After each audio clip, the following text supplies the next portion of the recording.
Ladies and gentlemen, we are back at it again for more NASCAR Chase for the Cup 2005 action right here on the channel. It is the Tropicana 400 at the Chicagoland Speedway. This is going to be a fun race here tonight. Like, share, and subscribe for more daily NASCAR content. And here we are for the next race of the season. Just 8 races to go until the chase begins. Still a tight points battle right now for the regular season championship between two Hendrick Motorsports teammates of Jimmy Johnson and Jeff Gordon. Of course, Jeff Gordon went on to win last night the Pepsi 400 at Daytona, getting his 4th win of the season, now giving Hendrick Motorsports 9 wins in the first 16 races, all by Gordon and Johnson themselves. Will one of those two go to victory lane here today at Chicagoland, or will somebody else go to victory lane? We're about to find out. No practice, no qualifying entering this race here today for myself, so we'll just have to wait and see exactly how this is going to come about. Without further ado, let's hop in.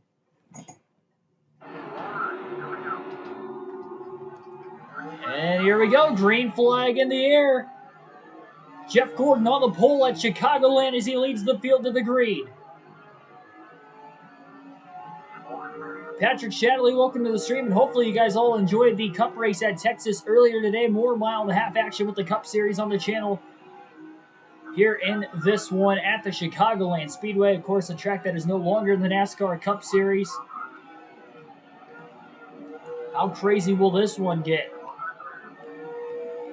Gordon trying to go for back-to-back wins. They're 2 and 3 wide into the tri-oval. Gordon gets 5 bonus points, leading the opening lap of the race.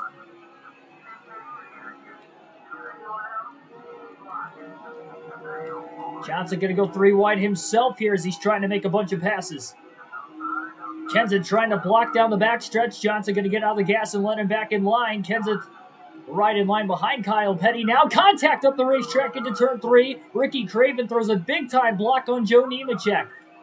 Almost 4 wide off the exit of the corner. That was pretty close there, too.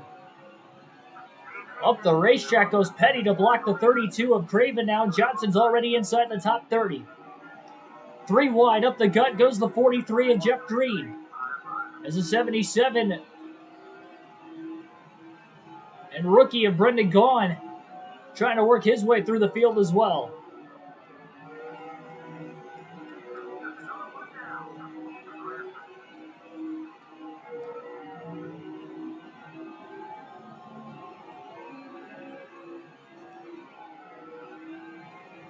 Only had 2 cautions last night at Daytona, no big one. What will come of this race today? Johnson going to test to the high side in turns 1 and 2 now on the 30 car of Johnny Sauter. Sauter slides into Johnson and he put him in the wall.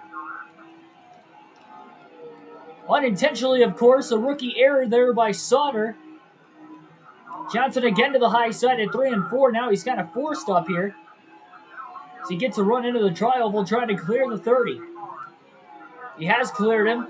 He'll cut back down the racetrack now to throw the block into turn 1 on the inside and rides in line again behind Mark Martin.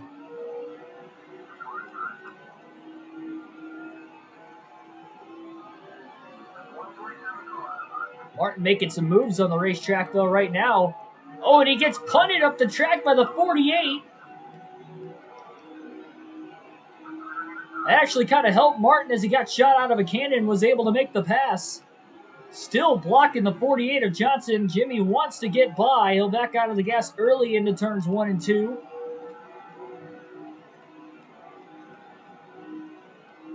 Trying to be patient with the 6 as far as when Martin is throwing the block. They are scattered up there just outside the top 10. 3 by 3 off the exit of turn 4 into the tri-oval. Now they run 2 by 2. Johnson really deep into turn 1, slides up the racetrack. Martin with the crossover. That was an aggressive move by Johnson, but it was clean. Gets the drive off and clears Martin again down the backstretch. Into 3 to the inside.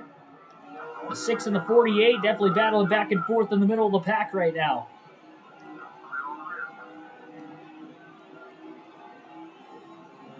Helen Keller commentates better than Jeff Burton. Welcome to the stream.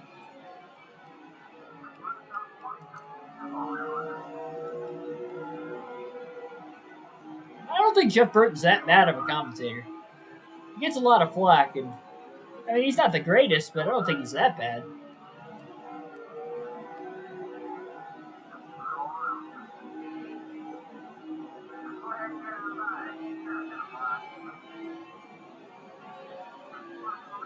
Oh, jeez. Johnson with a mistake right in line behind the 40 of Sterling Marlin. Will run the high side in turns 1 and 2 now. Trying to get a run on the 40 car.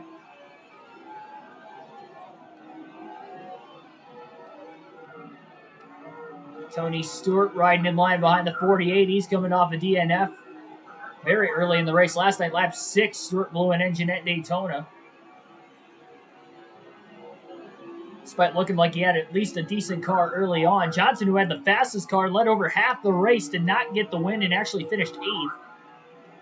Led 83 of the 160 laps. Slid into his teammate a little bit there in turns 1 and 2, Brian Vickers.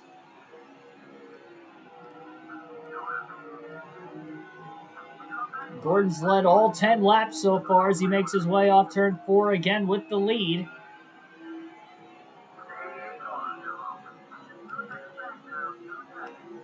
Johnson running close to the wall, trying to break away from Dale Jarrett, who's underneath him. Johnson slides back down the track to stay in front of the 88 of Jarrett. Wish his brother commentated.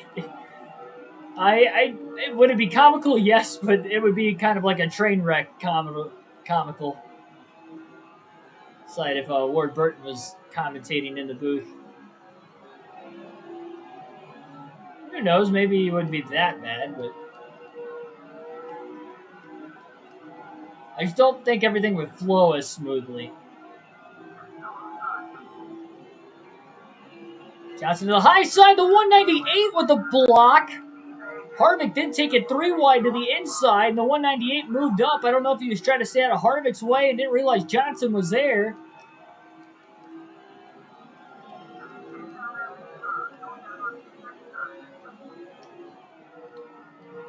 That was a bad block. Another rookie in front, Tony Walker in the 198. Dale Jr. to the race lead now off turn 2, trying to get himself 5 bonus points. He also had a fast car last night. Ended up with a top 3 finish. Johnson a little loose, overdrove 1 and 2. And one car is already on pit road out of the race with a blown engine. Haven't raced at Chicagoland yet in the Cup Series in this game, and this is the only trip to Chicagoland this season. So we're not sure exactly how far we can go on fuel.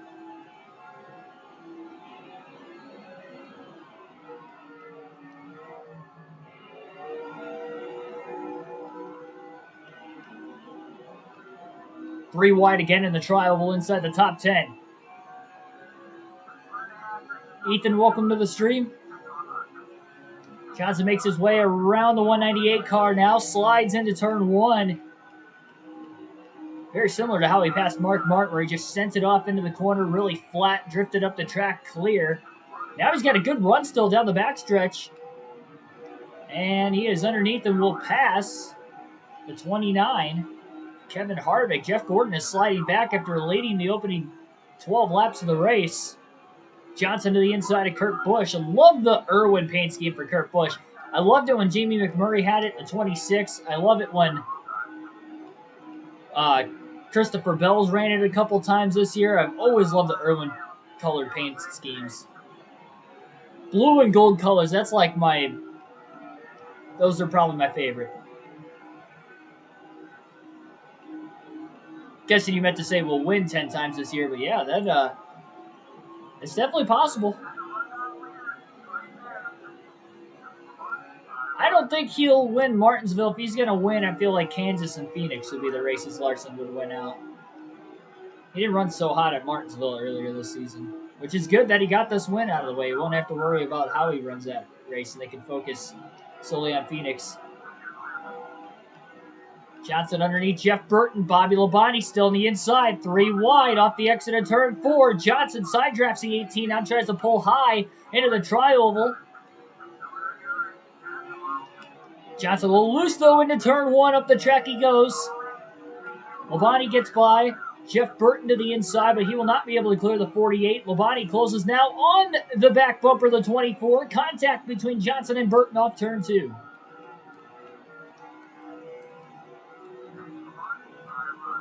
Johnson gets back around Labonte with a slide job through 3 and 4. Labonte bounces off the wall off turn 4.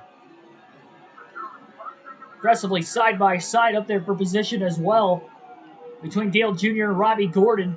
Ryan Newman leads the race.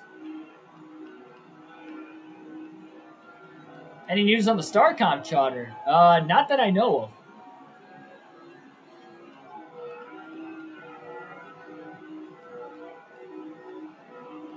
The Gordon side by side of Jeff and Robbie now. Johnson side drafts the right rear corner panel of the 24 car. And the Hendrick teammates are side by side. Ricky runs up to second place looking for his first win of the season.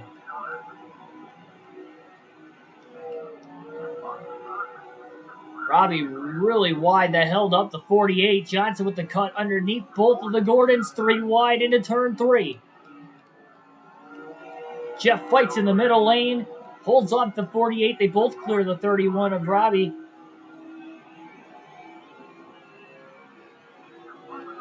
"21 laps in, caution-free so far. Now trying to work past Daytona 500 winner Elliott Sadler.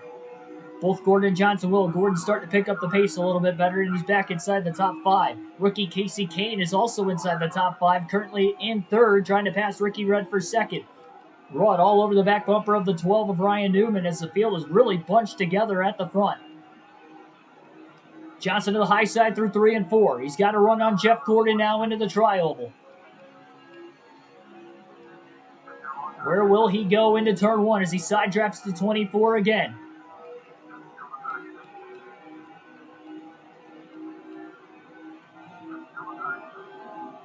Another side draft off the exit of turn 2, that time for the 48. He's got a nice run. Gets a little loose into the corner.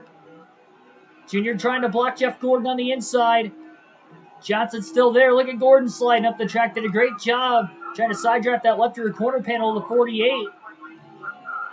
Casey Kane with a block now on Johnson. He sees he's getting to the outside working. And now Kane maybe going to hold up the 48 car. Contact off turn 2 between the Hendrick cars of Gordon and Johnson. Johnson saves the race car down to the inside. Gordon may have tagged the wall, and he's losing a bunch of positions.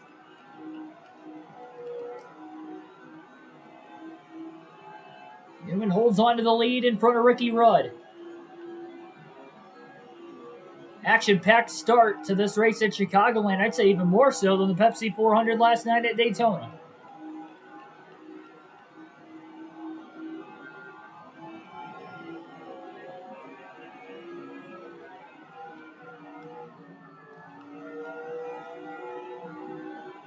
Yeah, I've kind of lost track, by the way, as far as like who's got charters and who doesn't at this point. I know 2311's still searching for one, but I don't know if StarCom has sold off their charter or not. I don't think they have, but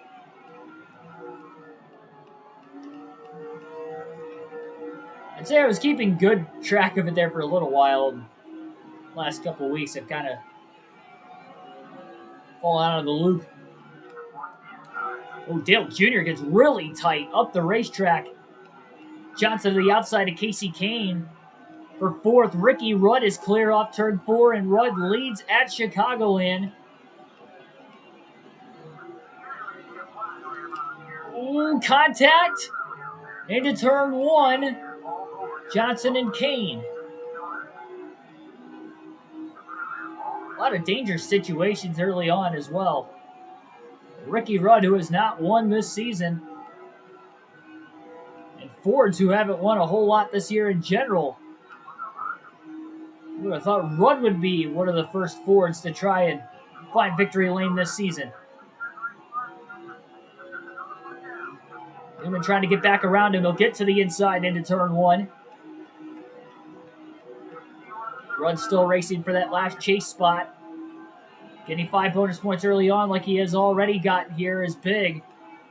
Johnson's got a big run. Dale Jr. with a block. Jr. puts himself and Jimmy Johnson into the wall in turn 3, and Kane gets back down to the inside again.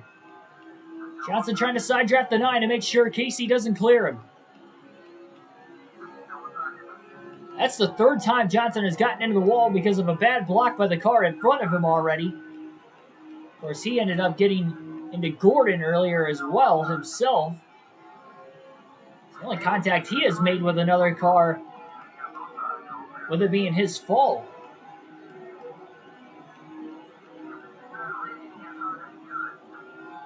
Ricky Rudd, though, back to the inside. Johnson's going to cut to the apron into the tri-oval.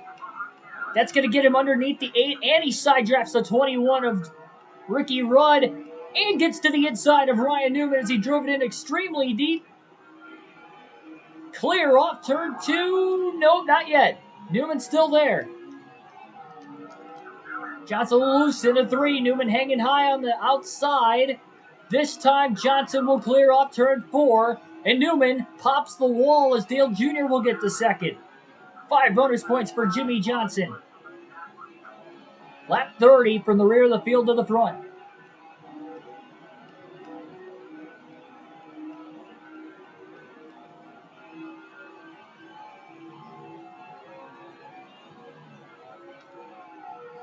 Got a feeling Kyle Busch will win the championship. That's interesting. I don't know.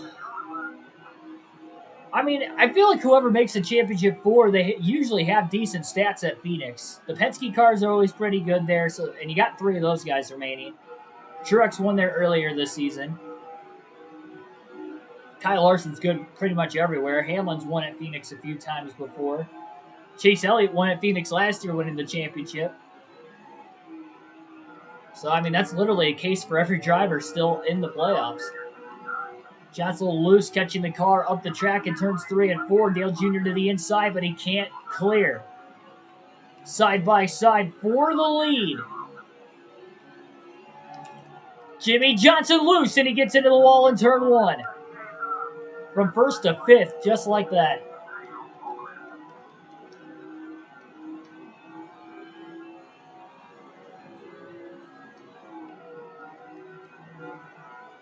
Second time Junior now will lead in the early going of the race.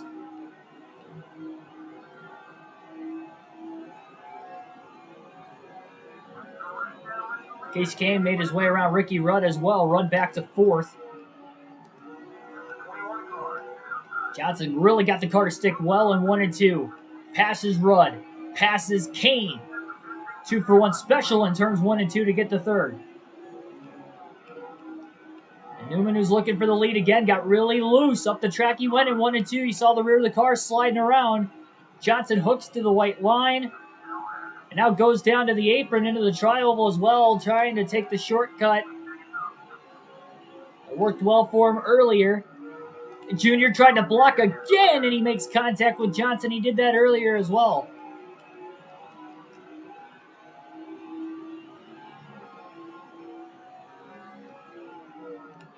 Johnson up the track a little bit, had to lift. Lift more than what you would normally lift at least, and Junior holds on to the lead.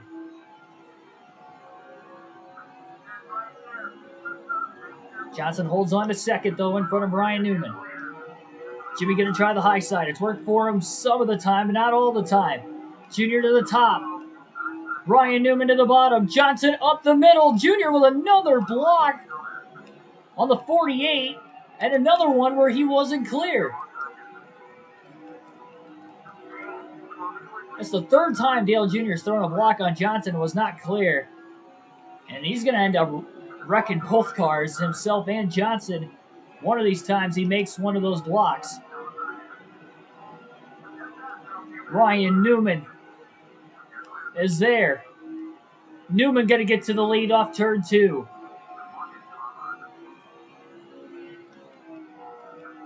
But it's Johnson who has the advantage on the inside. Into 3 and 4. He'll pull clear of Ryan Newman. Newman gets into the wall off turn 4.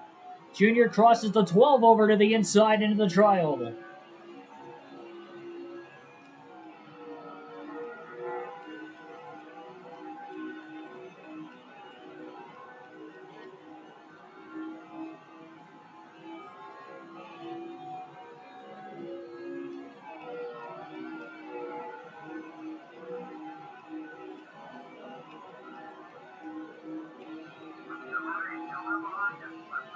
Nobody getting away right now.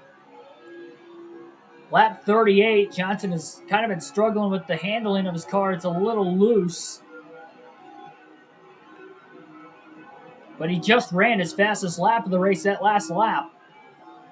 A lot of it was probably the clean air. 30.159 that last time by. Hugs the bottom into 3 and 4, and Johnson's going to go off strategy. He will pit. 4 tires and fuel. He'll make his first pit stop very early in the race. Going to tighten the race car up. Going to drop the air pressure by 2 pounds. And then a half a round of wedge as well will be put into the car. So first stop of the day, adjustments are already being made for the 48 of Johnson as he short pits versus the rest of the field.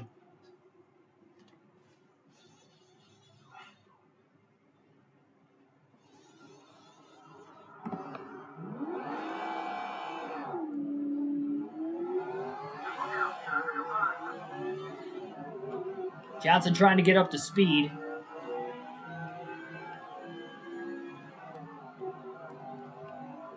They tightened the race car quite a bit. You can see how all over the place he was that opening tire stint.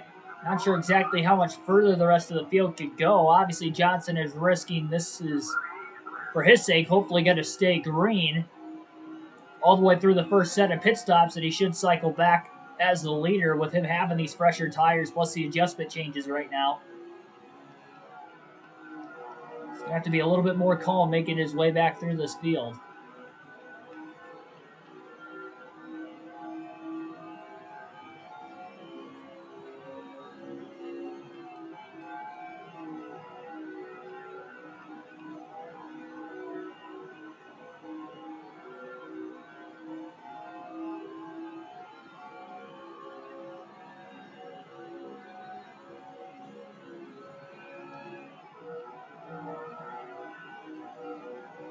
So after Johnson pit, Ryan Newman will take over the race lead once again.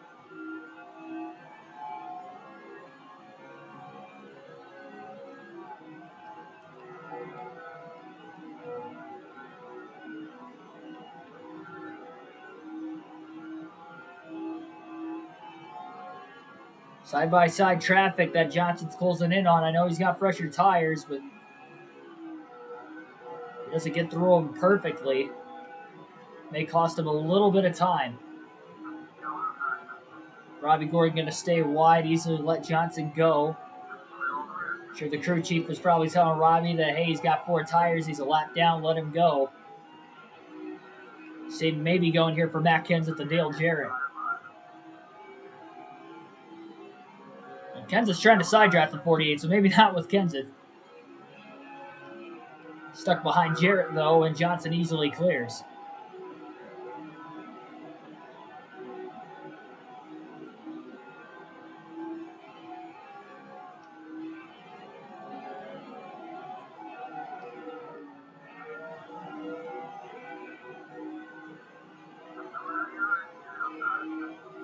Johnson gets the cut off the corner exit, dive bombs underneath Jeff Burton, clears him at the start-finish line and pulls up. Even in traffic, though, with the 48 car after coming out of the pit lane, just kind of blending with everybody else, it definitely feels like this car's got a lot more grip than what it had at the start of the race. I'd say they definitely went the right way with the adjustments.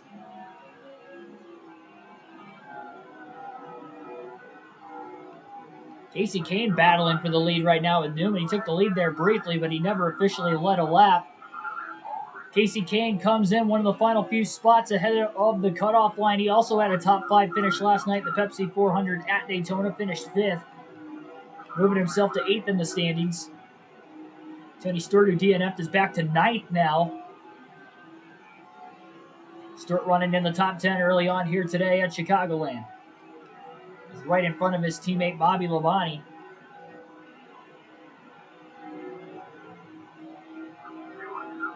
Lap car of Jimmy Johnson looking to pass underneath.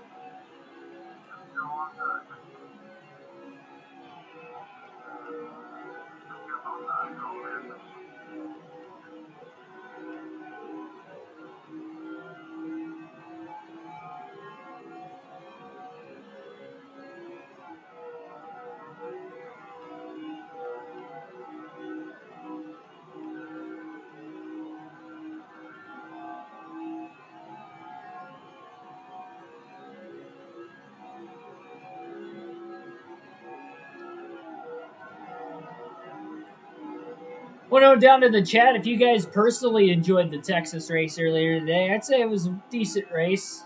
Bit of a wreck fest there at the end. My taking, but the guy who dominated the day still ended up getting the win at the end of it, and that was Kyle Larson. We'll have the full race review on the channel uploaded tomorrow. That's kind of the brief thoughts I had. Didn't want to get too into detail myself.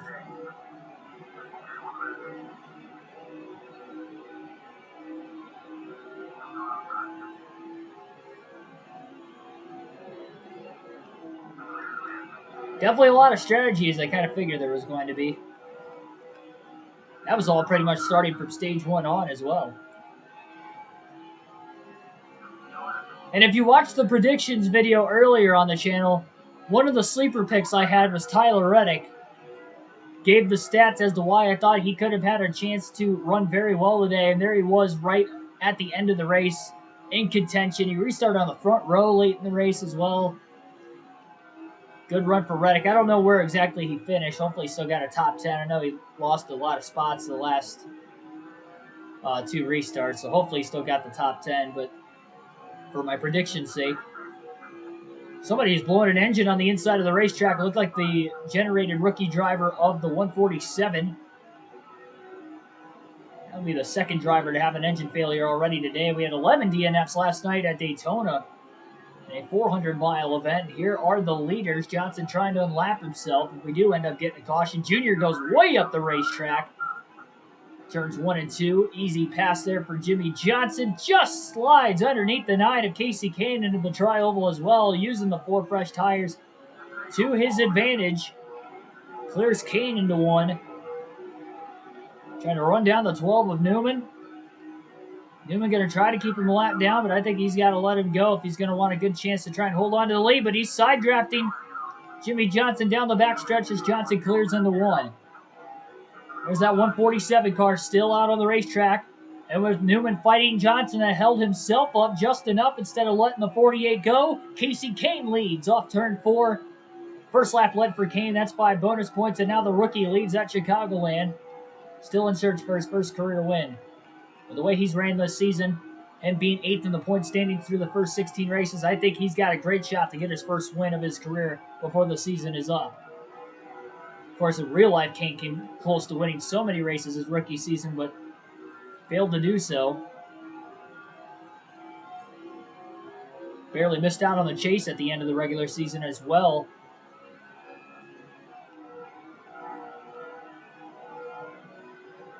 A lot of bad luck was definitely on his side in most of those races.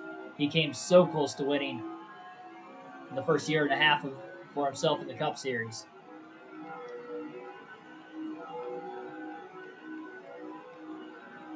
Kane trying not to repeat history in this 2004 season, though, in this game.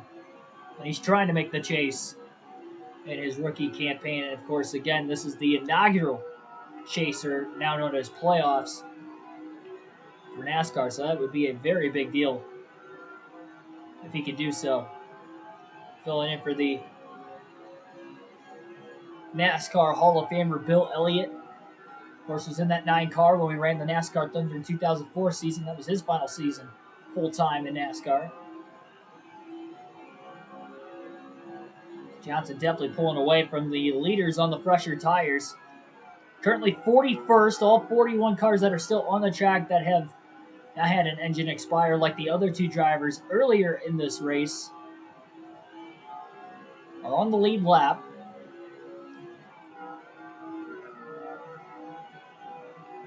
It's still caution-free. It'll be lap 57 off turn 4 this time. Newman got back to the lead as well this last lap on Kane. He was only able to lead for a couple laps. Again, the top 3 still all under a blanket. Johnson was right there with him, but decided to pit not long after taking the lead. Short pitted on the field at lap 38. So for 18 laps, he's had fresher tires. 38 lap fresher tires for 18 lap stretch now than the rest of the cars on the track. Obviously, he'll start to give that time back up again whenever everybody else hits the pits, but he will cycle back to the lead at some point. That's the first time he's tried this strategy this year. It's really hit or miss. It obviously didn't work going off strategy at Daytona last night, 8th place finish there, but there has been some races. Richmond, it worked perfectly for him, and he dominated the race. Dover came very close, but finished second. It didn't completely work there. And it's just really been hit or miss.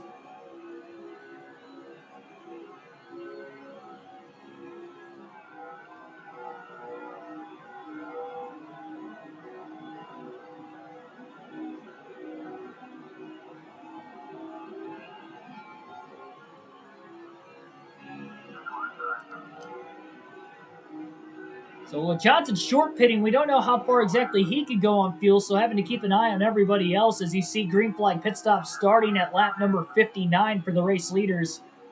58-59.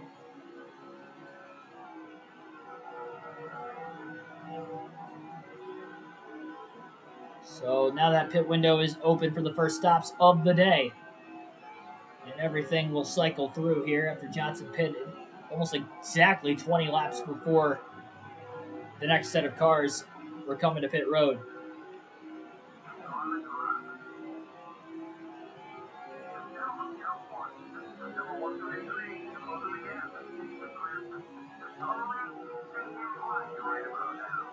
Over half the field has already made their way onto pit road. Johnson's up to 19th.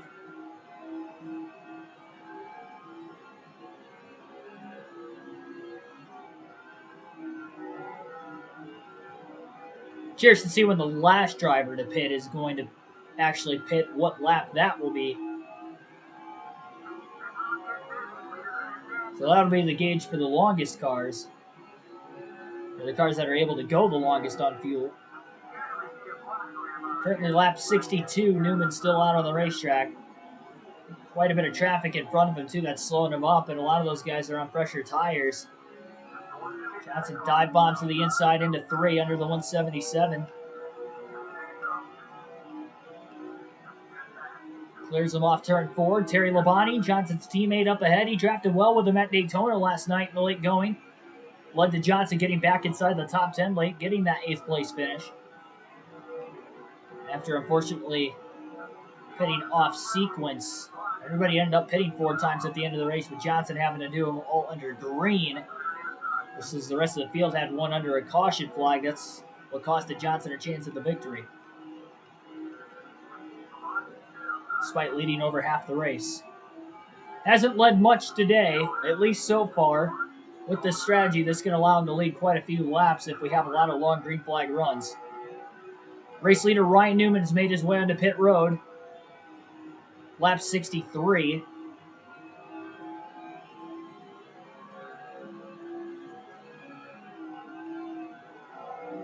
Kurt Busch also one of the last cars to hit the pits.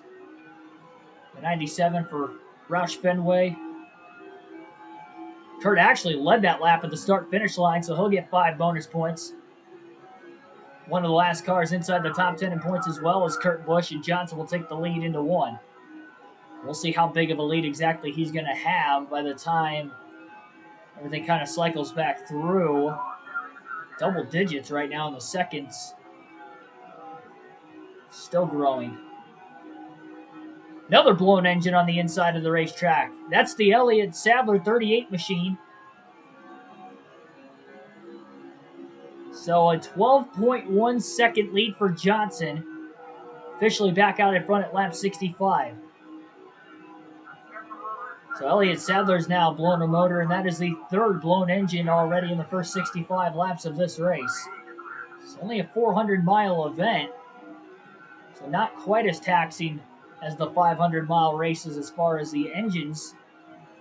Kind of saw that in real life earlier today with Joey Logano and his engine expiring in the last 100 miles. Those extra 100 miles, even in today's races, still make a little bit of a difference from time to time. Especially with these teams trying to push the limits week in and week out.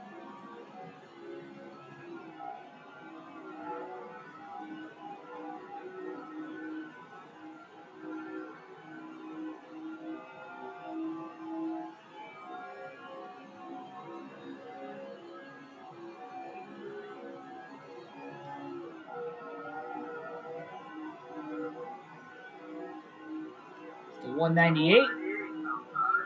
Trying to stay on the lead lap. He crowded Johnson earlier in the race, too. Definitely trying to side draft him down the backstretch. Johnson will clear, though. And the 3 and 4 car in the wall of trouble as their field races around him. That was right in front of the race leader.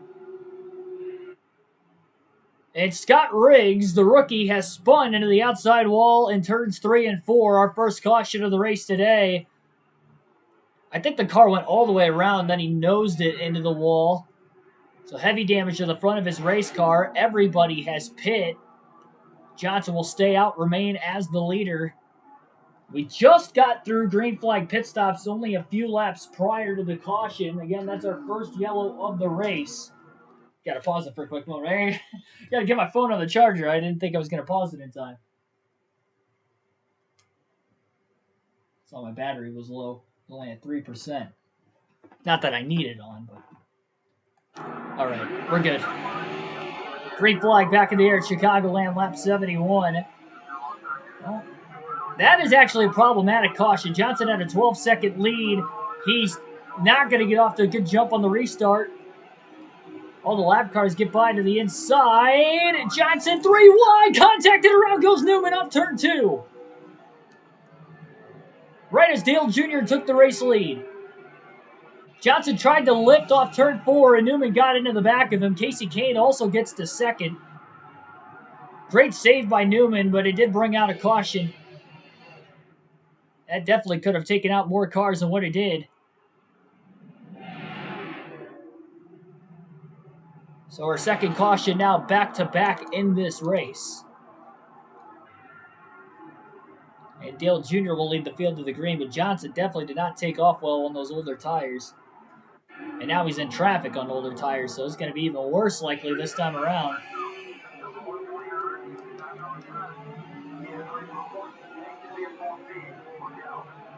Johnson will get back down to the bottom at least a lot quicker than what he did that time around. He was just trying to lift. Thought he was going to get pinched with the lap car in the middle lane there, and with doing that, though, Ryan Newman got into the back of him. Casey Kane trying to challenge Junior for the race lead, but there's 3 lap cars in front of the leaders. Johnson to the inside, 3 wide for the race lead. Off turn 4 is going to get narrow. Johnson to the lead at the start-finish line. The 9 and the 8 held each other up enough. The lap traffic also added into it. Kane trying to get back underneath the 48 car, though, in turns 1 and 2. Johnson in the wall. Kane to the lead.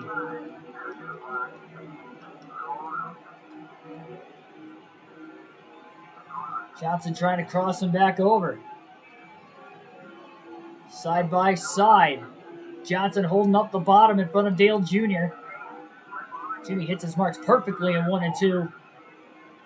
Takes the lead back away from Casey Kane. Dale Jr. to second place.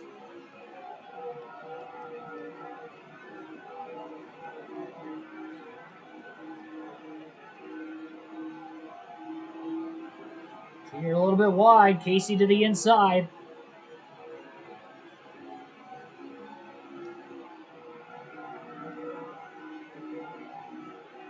Junior fends him off for now, at least.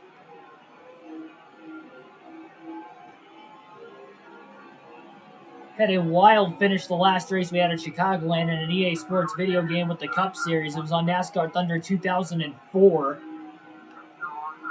You see Dale Jr. trying to go for the lead off of turn 4 this time. Johnson's just going to give it right to him. He's not going to battle on the high side. It hasn't worked out that well for him in this race. He can't quite hold it like he has been able to at other tracks this season. He's going to fight back to the inside of Dale Jr., though. Man, really loose into 1.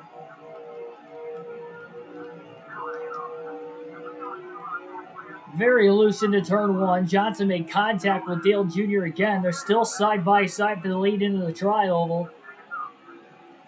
Casey Kane is lurking.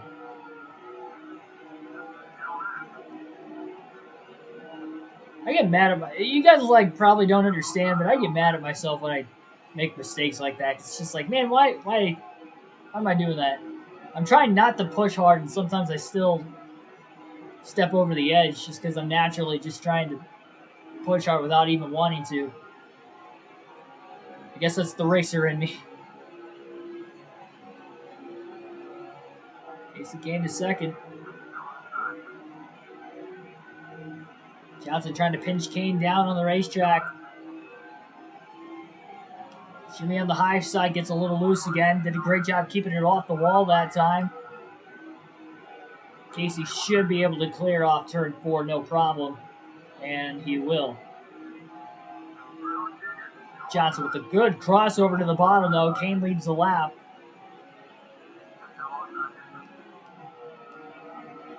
So he sends it flat into turn 1. So anyway, what I was going to say a little bit earlier, we had a fuel mileage race in the NASCAR Thunder 2004 season at Chicagoland. Our final season there where we got the win, beating Jeff Gordon. That was just a crazy race. Ran out of fuel on the final lap while leading after coming from a lap down on the restart prior to get to Jeff Gordon in the first place. He got caught up in enough lap traffic, which even made it feasible for us to catch him that final fuel run. But right when we cleared him off 4 is when we ran out of gas. And then he ran into the back of us off turn 4 when it happened. We ended up beating him across the finish line.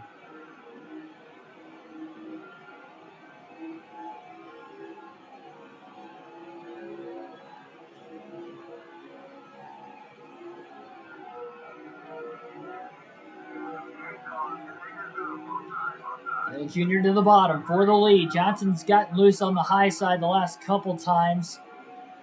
Once he got in the wall, the second time not so much.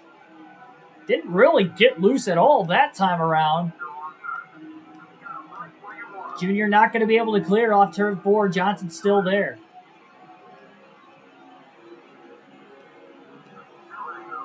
The tri-oval and now down into 1. Jimmy Johnson actually held the outside for a full lap that time.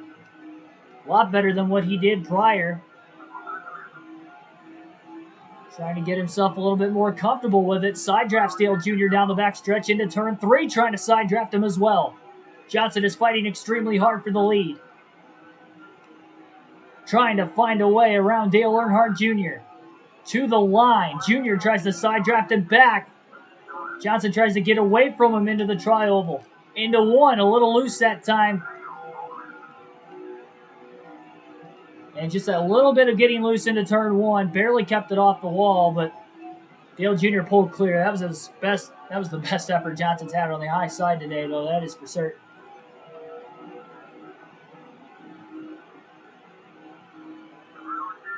Seems like the leaders kind of slip up the track, though.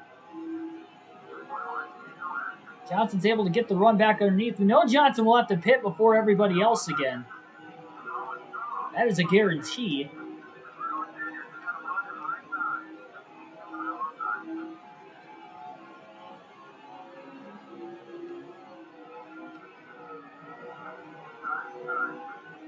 I don't want to say that things have mellowed out completely, but compared to how it looked originally off the first restart of the race, having that caution less than a half a lap after the restart, they were able to make it through the second restart, at least for now.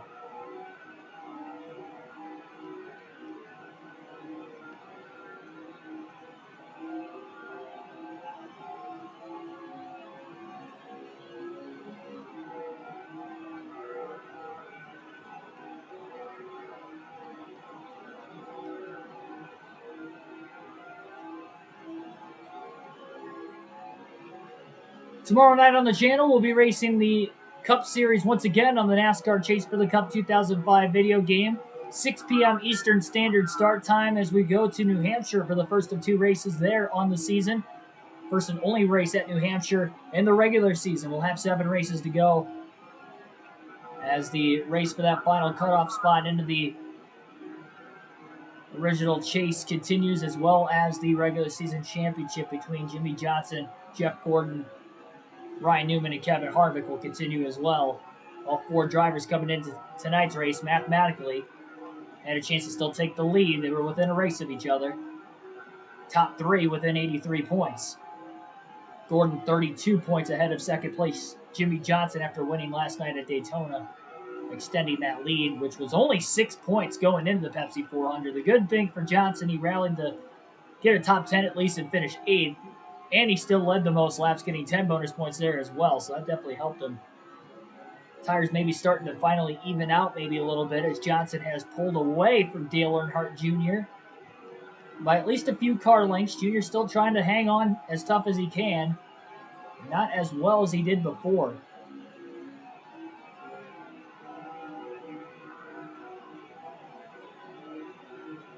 Hendrick Motorsports has won the last 6 races, 2 for Jeff Gordon, 4 for Jimmy Johnson, including Johnson winning 3 in a row in this stretch of the last 6 races as well. That is not including the All-Star race that Jimmy Johnson was able to win as well within the stretch of the 6 point Spain races. It has been that close.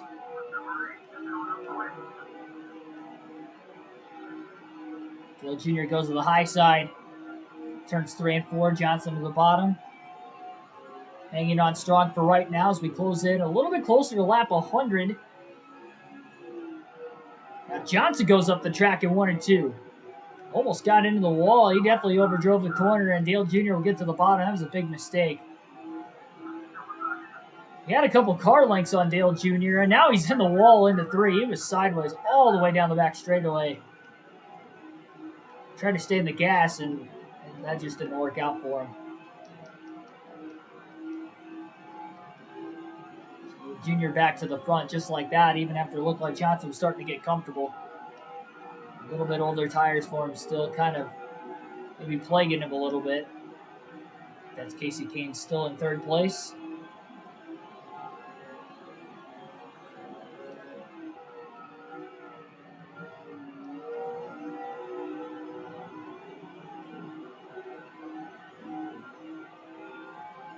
We're going to alternate through the different camera angles for the first time in the race today.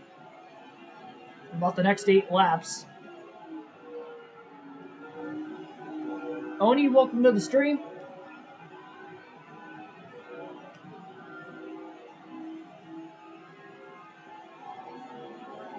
That's a loose off turn 2 again. That carries into 3.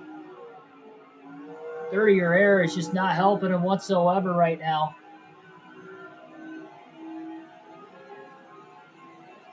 The handling of this 48 car is slipping away. It's been the last time we're going to be running this Platinum Lows paint scheme this season. We ran it for 5 consecutive races. 4 top 10s to show for at least with it. 3 top 5s and 2 wins in that stretch.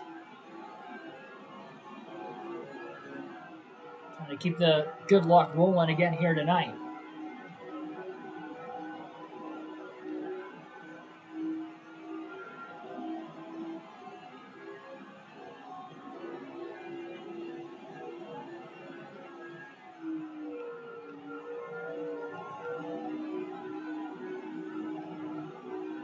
Johnson with these older tires and just caught in line behind Dale Jr. Just can't muster up enough of a run to get by him.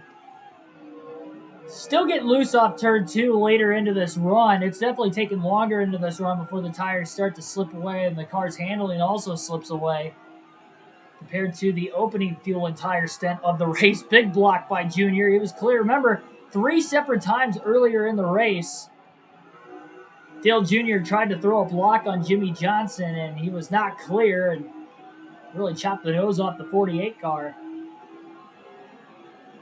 Johnson tried the top side of the racetrack that time, but look at him slide. Again into turn 3. Getting close to the end of the fuel run. Only a quarter tank of gas left. Johnson just trying to run it out as long as he can. The 2 cautions, though, in the middle of this green flag run, or I should say the middle of this current fuel run, definitely hurting the 48. There's that Smokey laid down in turn 3 that last lap as well.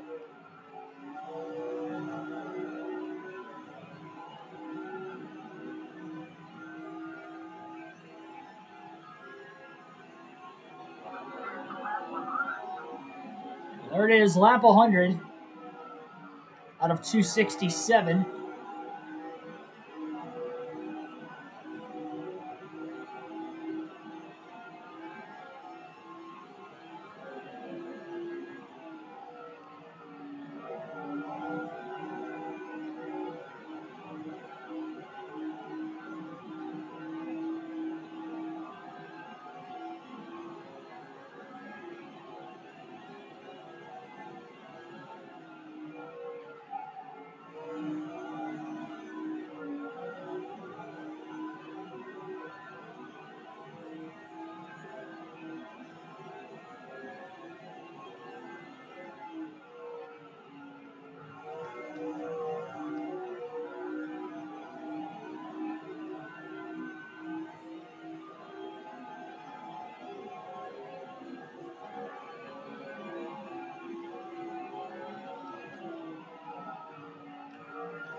Johnson can't get the car to rotate to the bottom of the track.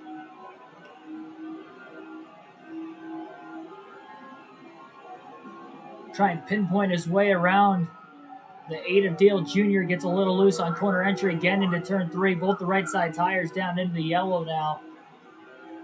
Johnson can't wait to put 4 fresh tires back on the car for his second stop of the day and get the grip back. It would definitely help if he had the clean air, but even with the clean air, he's still a little loose at this point in the race. Johnson looking low off the exit of turn 2. That time he got a good enough of a drive off. He was able to get underneath Dale Jr.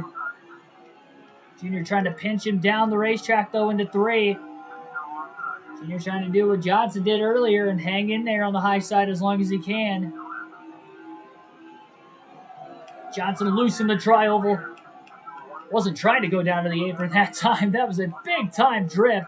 Still drifting. Almost gotten into the wall into turn 1 that time.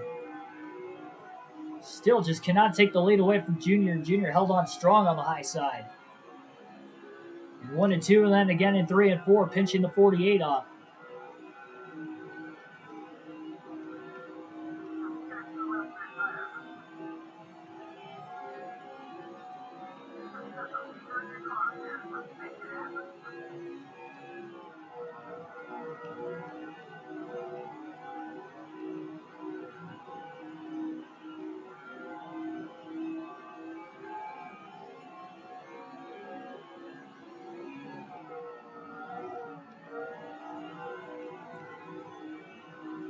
Probably going to have to tighten the car up a little bit better. Johnson's going to need a better handling long-run car.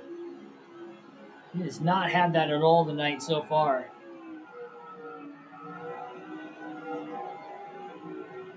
And he had about a 12-second lead earlier in the race before that first caution wave. And now Kurt Busch has issues. Maybe one of the contenders was in the top 10 early on. Kurt Busch is now blowing an engine. Johnson to the inside of Jr. Into the tri-oval. Jimmy trying to go down to the apron again. Johnson again cannot get around Dale Jr. as he maybe slid a little too much there, and Jr. holds on to the lead. How much longer is Dale Jr. going to hold on? These two have really started to separate themselves from the rest of the field.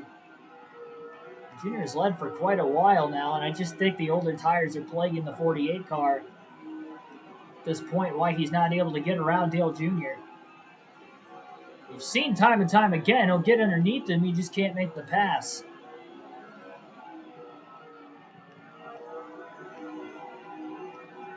Again, cannot get the car down to the inside that time. Into turns 1 and 2. Enters in a little bit higher into 3 and 4. Backs out of the gas. Look at Junior's car get loose. The back of the race car slid around a little bit. Allows Jimmy to pick the throttle back up and clears Dale Jr. off turn 4. Johnson back into the lead at Chicago.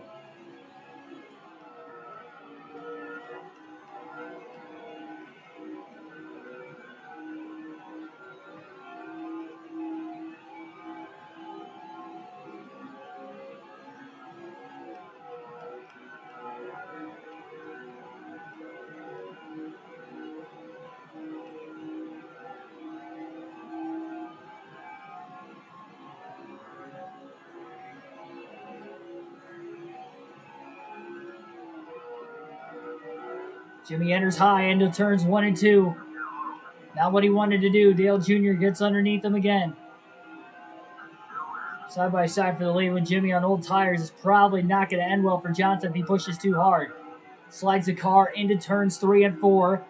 Will likely have to give the lead up to Dale Jr., but he's not wanting to give it up this time. Off turn 4, stays side by side.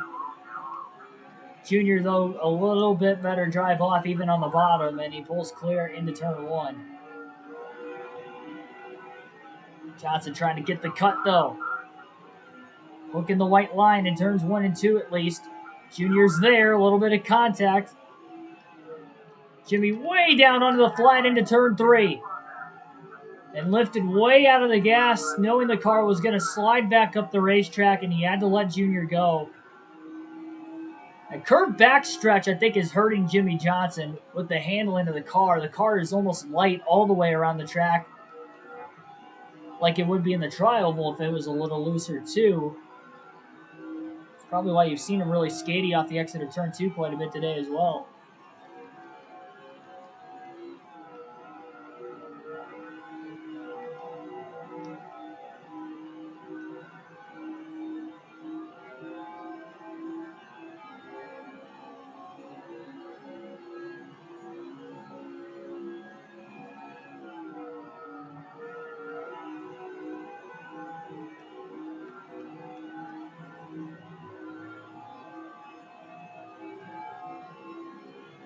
Johnson definitely going to have to pit within a couple laps. He'd like to get to the lead on Dale Jr. before that, but I don't think he can afford to push too hard here. Definitely going to have to make more swings with the adjustment change. No practice or qualifying before this race. Definitely hurting Johnson. He did not nail the setup completely.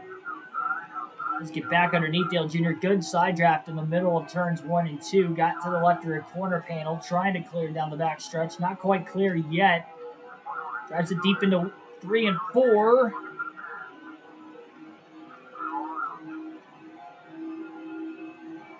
And he will clear Dale Jr. off the exit of turn 4. Michael Turner, welcome to the stream.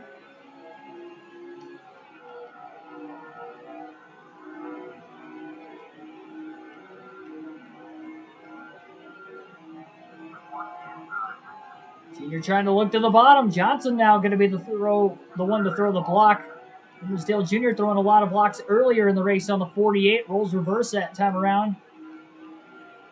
And Jr. bounces off the wall off turn 4. That's going to help the 48 get away in the tri-oval. Putting Jr. in that dirty air, even if it's only for another lap or two before Johnson hits the pits.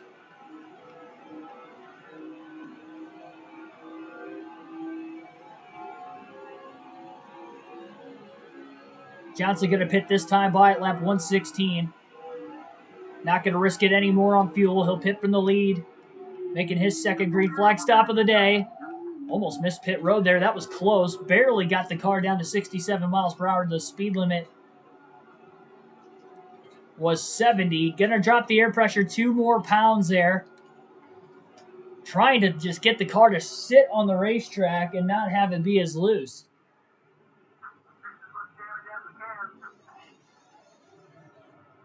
You were supposed to be a mod. When did I say you were going to be a mod? I didn't say that. I didn't say if anybody was going to be a mod. It was going to be the only people that I even mentioned was going to be a long time, or that was going to be a mod in the first place, was going to be the ones that were there from the beginning, at least for the start.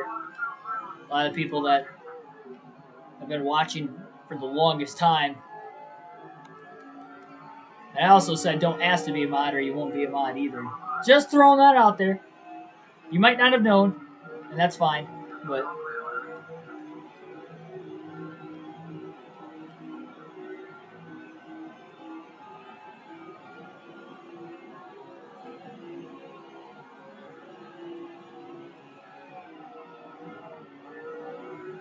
Johnson trying to get up to speed here. Well, he is up to speed. He was trying to blow around Casey Kane with these fresher tires.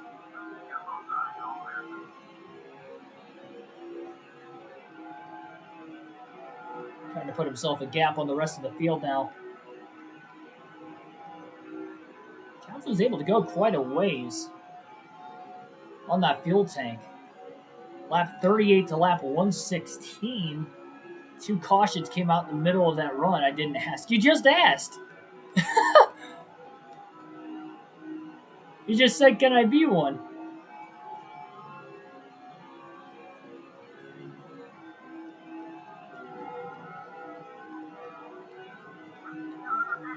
And here comes Kensington to the pits.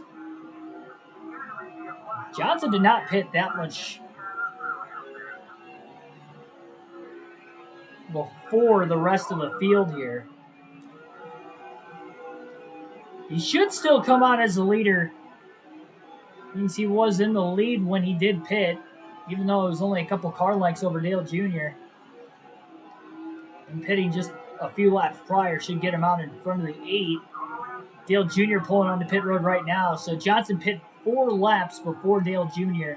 Ryan Newman will take over the race lead. Remember, we had our first caution of the day right after the conclusion of pit stops.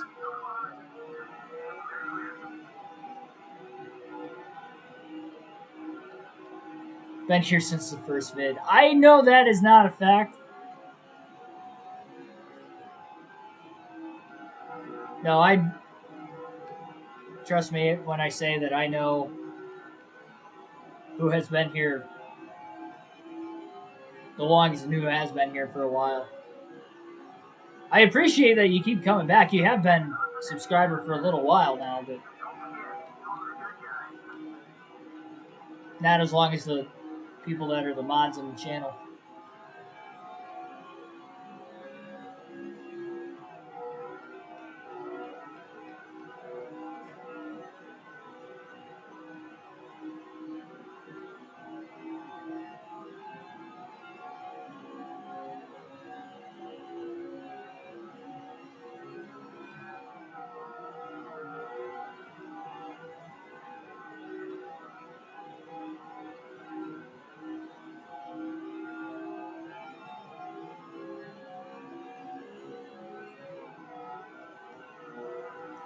Johnson did unlap himself that last lap on Ryan Newman with the fresher tires on the 12 car.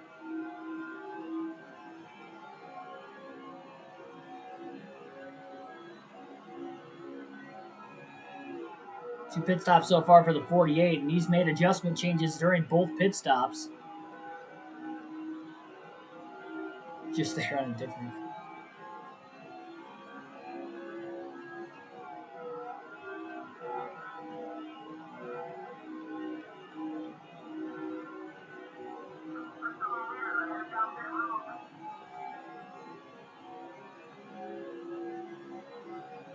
I mean, you might have been in the comments section of the first vid.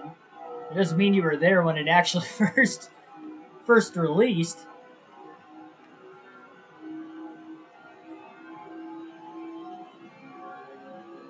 I can only remember there being like 2 people in the chat that race. I don't know if any of them still watch, but I do remember that they were definitely highly supportive there at the beginning. I don't know if they keep up with the channel up to this point. I haven't seen them in the comment section or and at the end of the video or during the course of the streams at that time. Oof, Seth, welcome to the stream. Been subbed for 2 weeks. Hey, and I appreciate that. You subbed during the Talladega stream, I believe, right? Joshua Rumsey, welcome to the stream as well. Yeah, the Packers beat the Bears earlier today. Robbie Gordon taking it on field quite a ways. He still has to pit. Johnson's got a lot of lap traffic in front of him. Gordon staying out on the racetrack.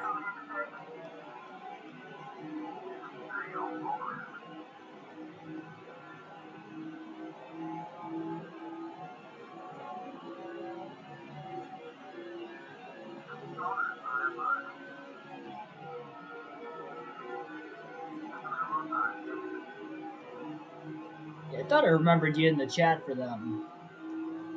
Because I get notified when you guys subscribe. It's weird. It doesn't notify me every subscriber, but it notifies me the subscribers that have a channel that have either posted a video or have at least one subscriber. It notifies me of them, but it doesn't notify me if you don't have a video or have, you know, a subscriber or anything on your channel. It's kind of weird. Like, I can actually search it up on my YouTube studio, but it doesn't notify me, hey, such and such subscribe.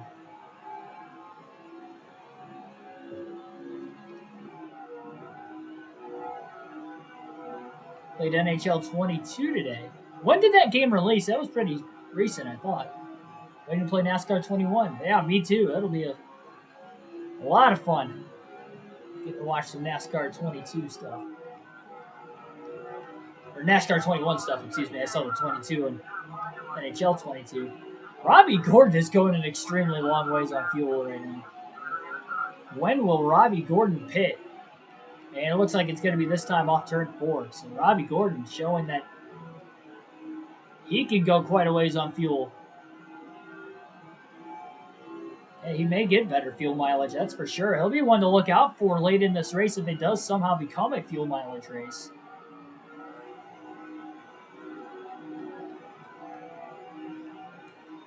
Be nice to actually see a full run go under green, a full fuel run under green to see exactly how far the 48 car can push it on fuel, because we haven't been able to see that yet. The leaders have gone about 58 to 63 laps before their first pit stops. Then we had a caution a couple laps after, and then we had another caution after that. So they know exactly how far they can go on fuel in a full run. Johnson, on the other hand, he short pitted his first stop and then took the second run to the end, but he was able to save some fuel under the caution.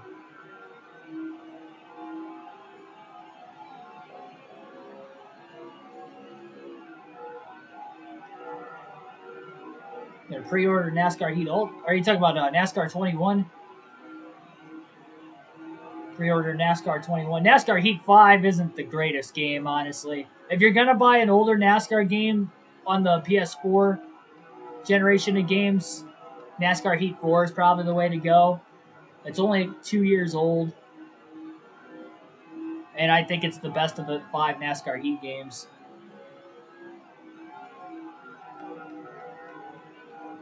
Oh boy, Jimmy overdrove 3 and 4.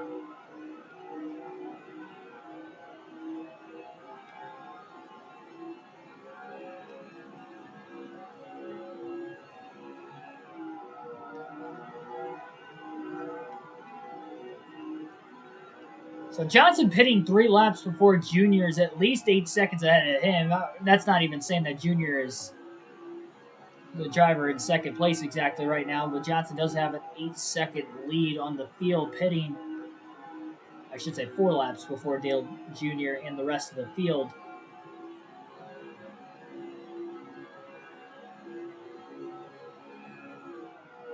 Yeah, and if you don't want to pre-order it, if you do pre-order it, you get it 2 days early. I don't know if you can pre-order it now and still get 2 days early. You guys will have to let me know on like the website if it's still available to, if you're still available to get the early release if you pre-order now. I know originally you were able to get it, and I pre-ordered it like 2 weeks after they announced that, you know, the date it was coming out, but I don't know if you can still pre-order now with it being less than 2 weeks before the actual release date.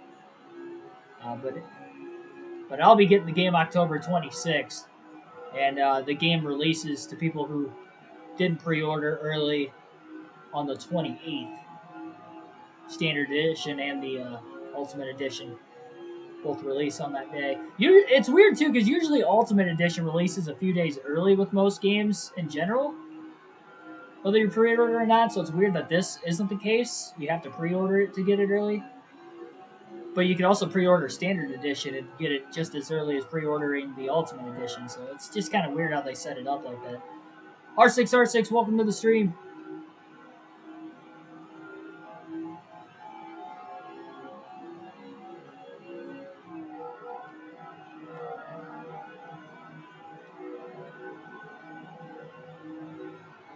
Johnson's just got to hope he's got a long-run car, though, too. Again, he's been very loose. He's been trying to work on the adjustments with this race car all night long, at least through the first 2 pit stops so far. First pit stop, added a half around a wedge, dropped the air pressure 2 pounds. Second stop, dropped the air pressure 2 more pounds all the way around in the tires. We'll have to wait to see if he makes any adjustments for the third stop. It's just going to really depend on what it's like really in the second half of this run, because it's fine for about 30 to 40 laps, and then it just gets really bad in the final 15 to 20 laps of the fuel run. Ward Burton went way up the track in 3 and 4. I think he was going to let Johnson through, but he went maybe a little further up there than what he had to. Johnson appreciative of it, though. And just over 100 laps to go. A 118 to be exact right now. Yeah, what consoles are you guys getting the new NASCAR 21 game for those that are actually getting the game? Out of curiosity. I'll be getting mine for PS4. I have to work that day, and I'm getting the digital copy. Usually I get the physical copy, but because I have to work that day, I probably I wouldn't be able to pick it up till that Thursday after. So I got to get the digital copy for that reason. There's no like game store anywhere near my work. I'd have to drive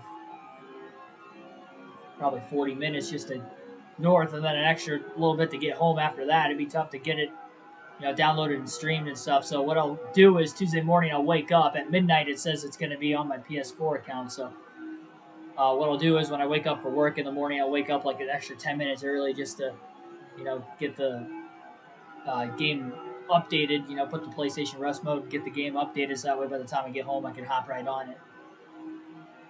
Test it out before we go live so I can get all the settings ready, and we'll end up running our doing our speed weeks for NASCAR 21 Ignition. The speed weeks may be very short. With this game, at least we were able to do the truck in the Xfinity Series, or I should say with the with this game and the NASCAR Heat 5 and NASCAR Heat 4 Series, we were able to do the Xfinity truck races. Not the case with NASCAR 21 Ignition. It's only the Cup Series, so hopefully they have the Clash and the dual race at least at Daytona. If not, then our speed week's going to be very short. It's only going to be the Daytona 500. Not really speed week at all, but Xbox Series S, there you go. Oh, and PS4, man.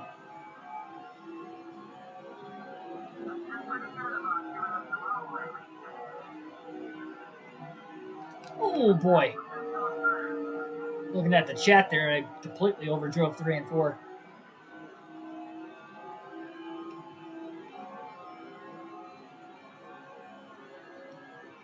Johnson was starting to build that lead back up again. It was up to about 8.3 seconds after being 8.0. That big slide costed him about 7 to 8 tenths of a second. Now the lead's down to a second and a half, or sorry, 7.5 seconds.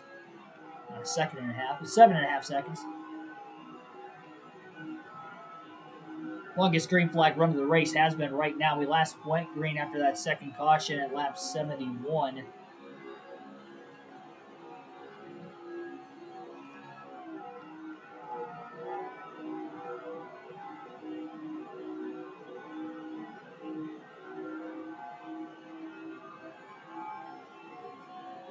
Michael's getting it for PS4. So we know Joshua Michael can hop into it. Who's Seth on Switch? Yeah, the only handheld game I ever had growing up, I guess I had 2 of them. I had like an old Game Boy that had like 2 or 3 games for it. They were like super simple games. I mean, I was a little kid too, so I guess it's probably better. I got super simple games. And it was actually like a SpongeBob, like it was a like legitimate SpongeBob Game Boy. But the actual like legitimate one that I had a PSP. I had quite a few games on that. I had everything from Madden. First game I think I ever had for it was MLB The Show 2006. It was the first MLB The Show, so I think it was 06. NASCAR 07. Played some NBA 2K games on it.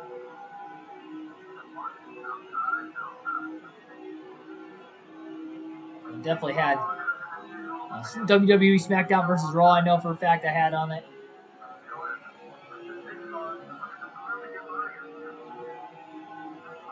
Those are the days right there.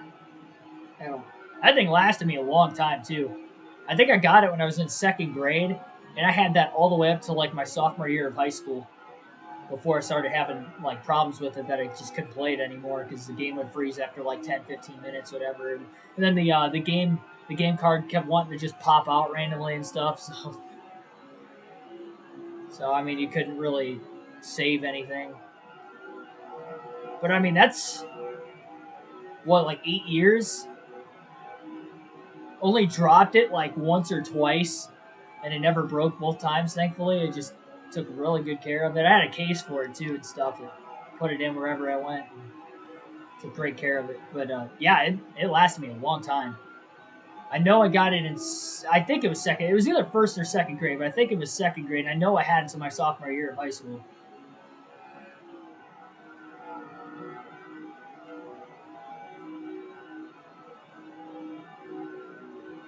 I remember being at lunch sometimes in high school, and I'd bring it in and be playing whatever game I was playing at the time on lunch.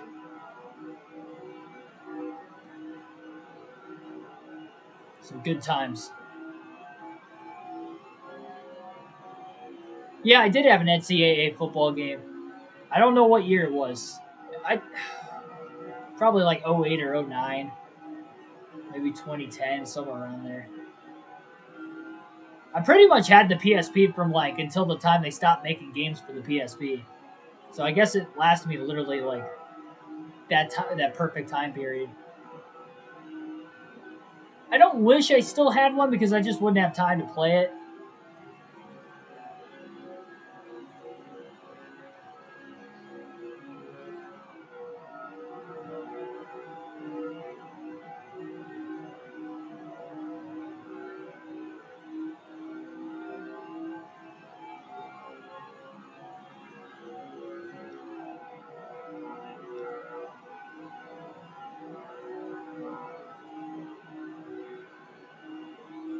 You have the SpongeBob Game Boy, so you know what I'm talking about.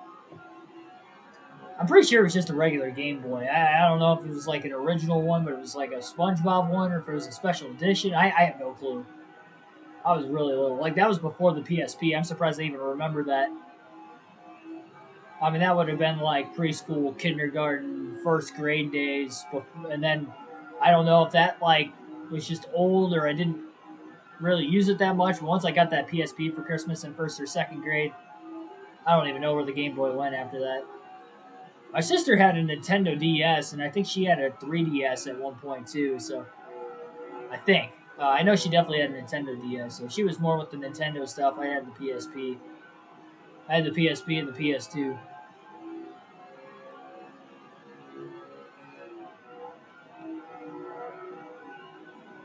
Beat Harvard with Clemson. Always tried to make the schedule as easy as he could. I actually just started a Dynasty mode earlier today when I was waiting for the race to come on. As my Michigan Wolverines, of course, and I have NCAA 06, football 06 for the PS2, so I fired that up earlier. Played the first two games. I played Toledo and Toledo and Northern Illinois.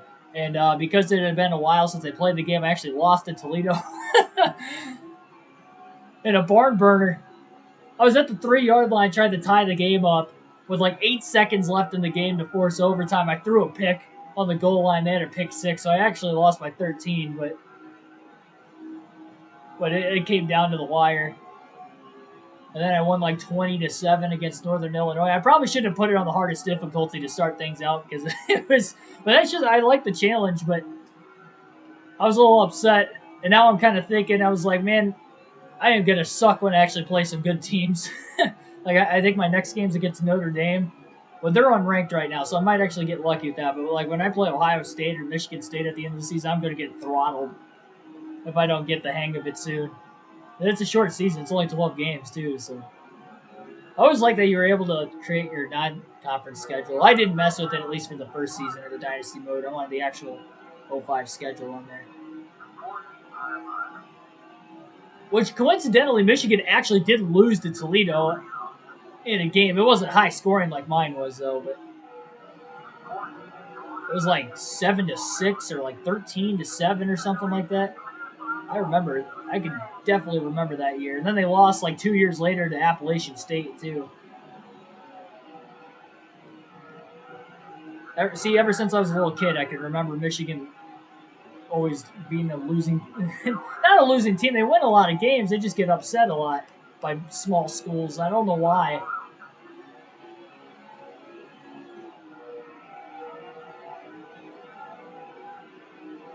Not this year though. So 74-78 laps on fuel. Getting good fuel mileage. Oh, because of when I hit halfway. Yeah, I wasn't even paying attention there. I know we last pitted at lap 116 though. So that's kind of the gauge we're looking at. Johnson had to fight pretty hard there in the lap traffic to get around Robbie Gordon and Joe Nemechek. Of course, remember Gordon, one of the last cars that hit pit road the first time around. The lead was 8.3 seconds. It's down to 5.8 seconds off turn 2 this time. Johnson's car still hanging in there. Right front's down into the yellow. Maybe they finally made the right adjustment changes under that last pit stop.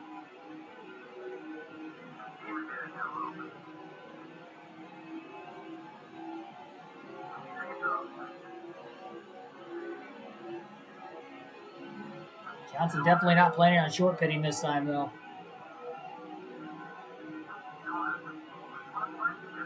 Yeah, I never had like a Wii growing up. I have played the Wii a couple times. Like I remember going to somebody's house when I was a little kid and we played Wii bowling one night. And then there was here and there, like I know my at my aunt's house, she had one, so we would anytime we'd go over there for Thanksgiving there for a few years, we'd play on the Wii. So I have played on the Wii before, but I never actually owned one. I remember the PlayStation Move that we had for the PS3. Anybody remember the PlayStation Move? I mean, it was basically like the Wii, but because the PlayStation graphics were better than the Wii, it felt more realistic, I guess.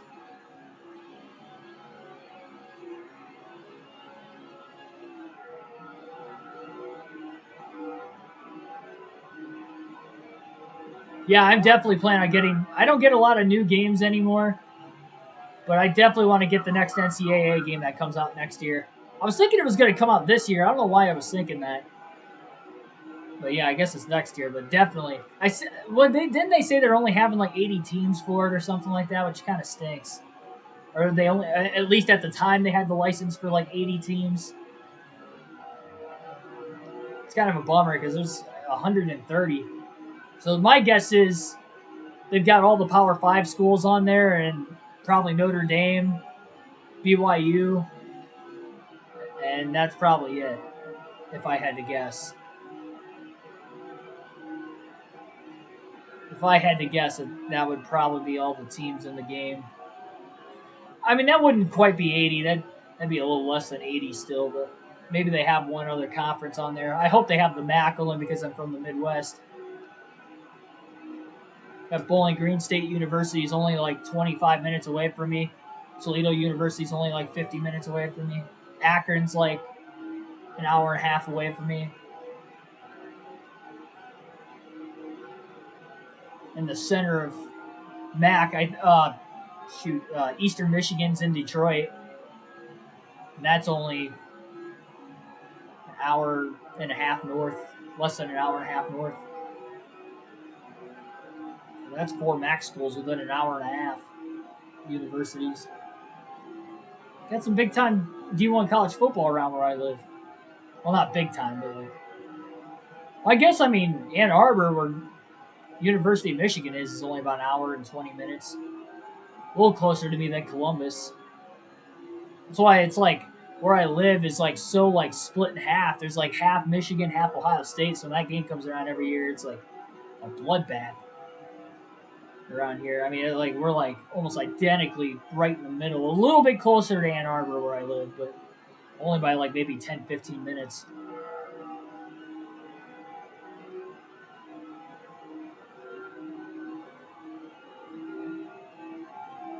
Michigan State, I guess, only an extra maybe 15 minutes, a little bit different direction compared to the University of Michigan.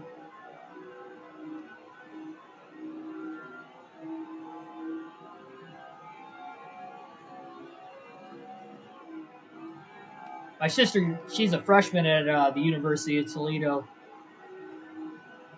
right now, and she's I'm trying to see because I work Tuesday, Wednesday, Friday, Saturday, and BG, like I said, is only like 25 minutes away from where I live, and that's where the game's at this year. So even though I have to work Wednesday, even if they play at like as long as they play at 7, it's on a Wednesday night.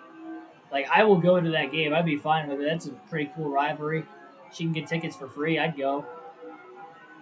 But I think she's got an online class that night, so she's probably not going.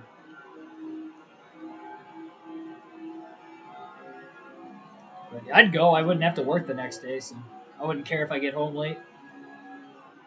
And it's only 25 minutes away, so it's not like I'm going to drive home. It's going to take me that long to drive home. Oh, it's 2023? Why would they announce it like 3 years in advance? I thought it was 20... First of all, I thought it was 2021. And then I was like, oh, shoot, that's right, it is 2022. Now it's 2023. Oh, you live near Liberty University. That's where William Byron went to college. It's pretty cool.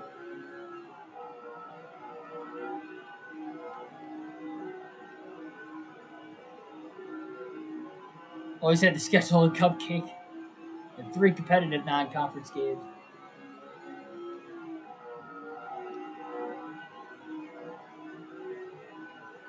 Only because my sister goes to UTF. I'm doing one with Michigan right now, but I may have to do another one on the side with Toledo. Try to get them a natty. Probably going to take a few years to build that resume up with recruiting and stuff, so we can actually start the season ranked and have a legitimate shot. Then I'm going to have to put like all tough non-conference games at the start of the schedule too, and I'm going to have to win them all.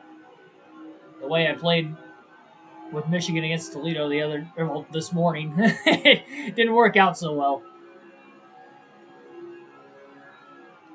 All right. So welcome to those of you just tuning back in.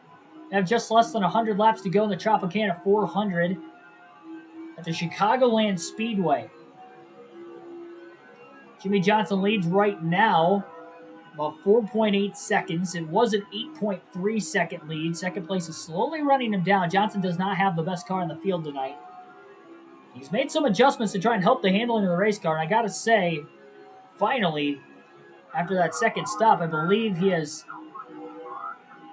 made the right adjustment changes, or at least the 48 crew has made the right adjustment changes. But now the question is, can he make it on fuel on just one more stop? Can this actually be a 3 pit stop race today? Just hit a quarter of a tank of gas left on the backstretch. It's going to be close.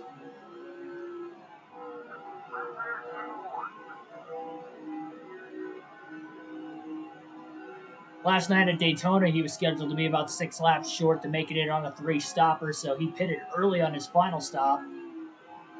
Just trying to get it out of the way and hop back in traffic, and it worked out for him. He already had the most laps led, so might as well. Just saw somebody hit pit road that time. Not sure if that was a scheduled stop or not. Lap 176 now. We'll see if we get any more cars to pit. If anybody were going to pit now, they would definitely have to pit one more time to the end of the race. It'd be pretty accurate, though. Drivers have been pitting about 58 to 63 laps into the run, except for it seems like Johnson could probably go further, getting astonishing great fuel mileage compared to the rest of the field from what it seems. Who would have thought it might have all gone back to him short pitting on lap 38 earlier in the race if he can't make it on 3 stops.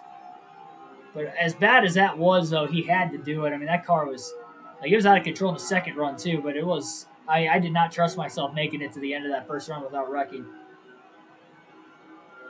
Go to Liberty Online, gotcha.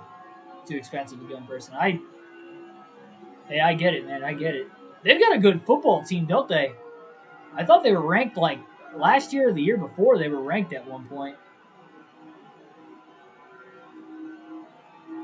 I know they made the NCAA men's basketball tournament here or recently, at least within recent years too.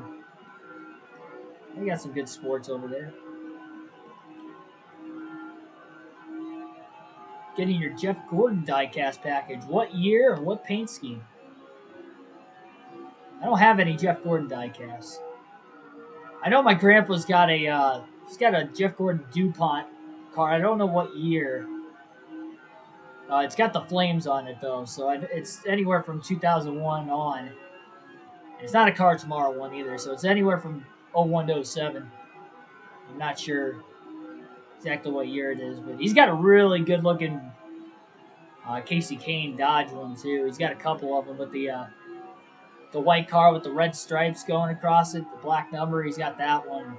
That looks slick too. If I could have those, that'd be awesome to add to my small collection of old die-casts.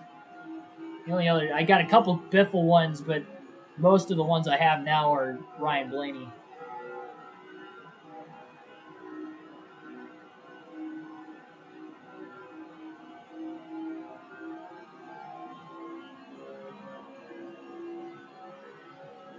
Had another car on pit road that time off turn 4, lap 181.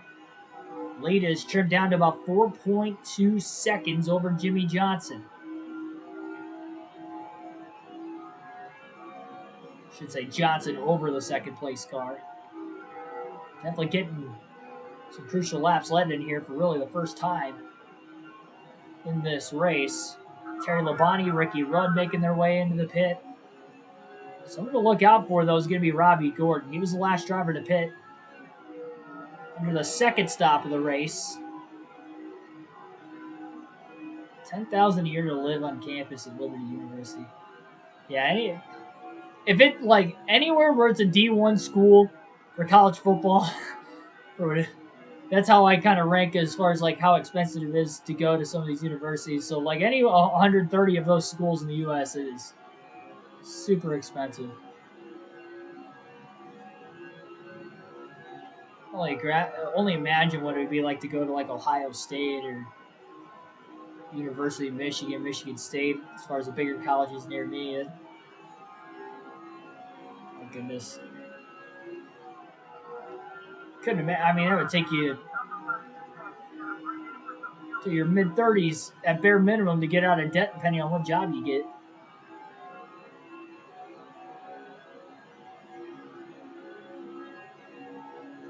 Of course, how many years you go as well. Earl Arnold Jr., welcome to the stream.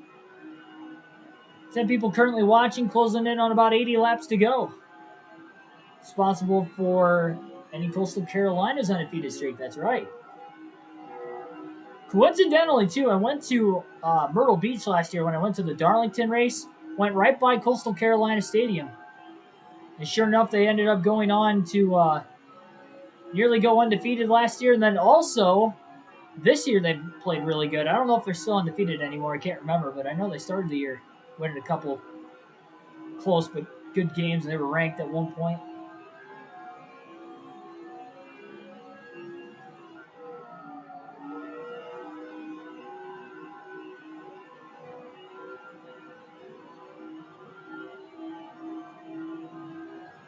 Yeah, I'm expecting it to be 4 or 5 seasons if I do that Dynasty mode with Toledo. When I played the first game of the year with Michigan, it was they were like 53 in the preseason polls. So year one, just do what I can. Hope I'm ranked like top 15 at the end of the year would probably be a good goal. Win a BCS bowl.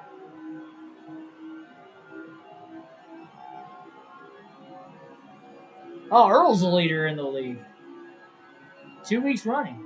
Yeah, it's really tight. I think after today, then I would only be, if I did the math earlier, I think I'm 13 points behind you after this week. Barring nobody failed post-race inspection, but yeah, it's definitely tight. It is tight. Top 4, like, all within like 30 points.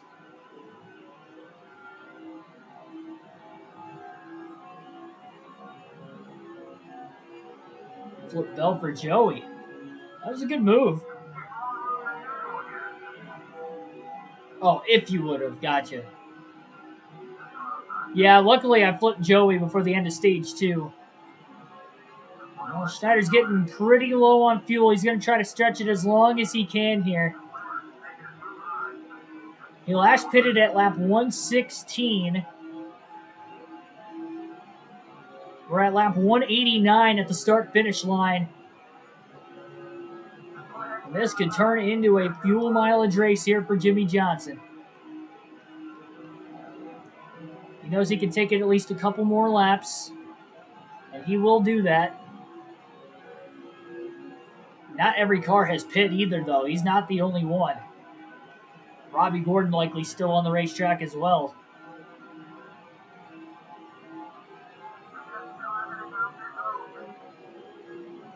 So it has turned into a fuel mileage race here today at Chicagoland. Oh, 3 wide right in front of Jimmy Johnson with the lap cars. Jeff Burton sandwiched in the middle. Are they going to make it off the exit of turn 2? They do, and they're still 3 wide down the back stretch into turn 3.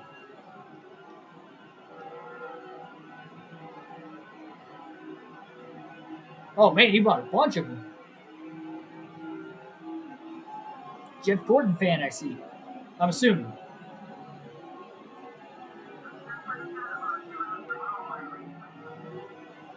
42 car dives underneath Jeff Burton. Johnson gets tight in the traffic right behind him. Lap 191 for him. Almost contact off of turn 2 between the 142 and the 99 of Burton. Johnson again slides the car into 3 and 4. He gets tight up the track, had to lift. Scott Wimmer in the 22 to the inside. Johnson didn't want to pit that time, but he may want to get to the bottom so he can pit this time by. Gets a little loose into 1. Gonna let Wimmer go and drop in line behind him. Now he cuts underneath Wimmer off the exit of turn 2. It's lap 192. Jimmy Johnson will pit this time. Lap car staying to the outside here. 4 tires, fuel, no adjustments for the 48 this time. Barely gets down to about 68 miles an hour onto pit road. So this is the third and hopefully final stop of the day for Jimmy Johnson. He was the last car, I believe, to hit pit road. But only by a few laps. And will he have enough fuel to make it to the end? He will definitely be in the best situation of anybody.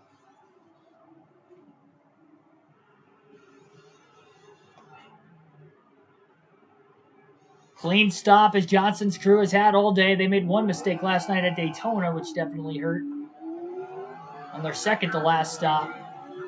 But so far today, it has been clean. We'll see if he's going to be able to hold on to the lead by the time he gets up to speed. It's going to be close. There goes Tony Stewart. Stewart leads at Chicagoland. So Tony Stewart will lead at Chicagoland officially at the start-finish line as Johnson gets up to speed behind him on a little bit fresher tires. He'll look to make the pass on the 20. He's going to be patient with it. It is a fuel mileage race to the finish. Just like we saw with NASCAR Thunder 04, a wild fuel mileage finish there. Ran out of fuel but coasted to the end off turn 4. Well, we have a similar finish here in this one. We had a couple cautions play out just like in that race as well. We'll see. Johnson sitting behind Stewart for now. Stewart's leading, I believe, his first laps of the night. Really fast stop for this 20 team.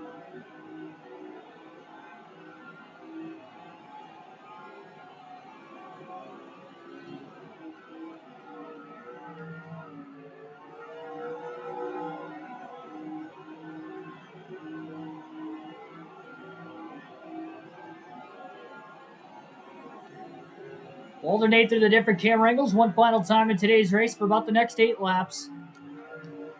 Johnson's got the grip in his car, even riding behind Stewart right now.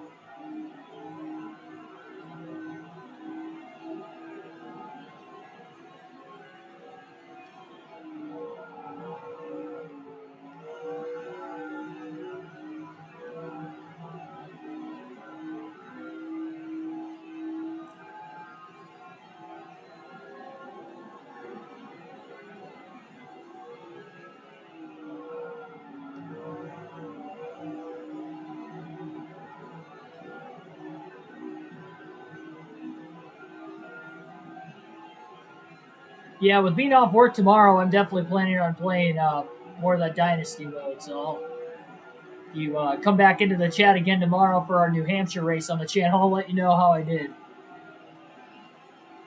As of right now, we've got to get down to business as we have just 70 laps to go at Chicagoland. And we are looking like we will see a fuel mileage finish. Tony Stewart really pinched Johnson off that time. Both cars are able to clear the lapper. Ricky Rudd, who led at the beginning of the race but has not kept the pace up into the lake going, and is now a lap down.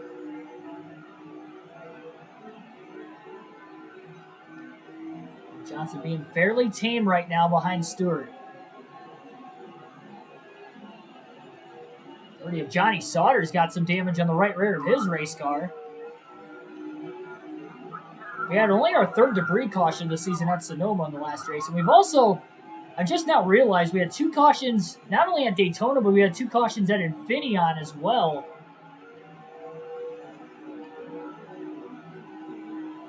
We've had 2 cautions so far tonight.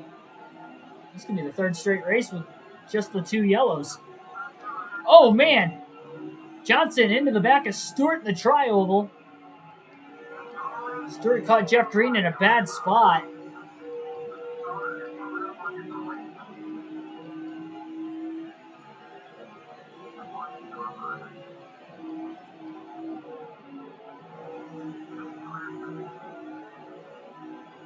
I know for a fact not everybody's going to make it on field to the end. So I'd imagine we're going to have some cars short pit, no matter what. Stewart pinches Johnson off. Johnson lets him in.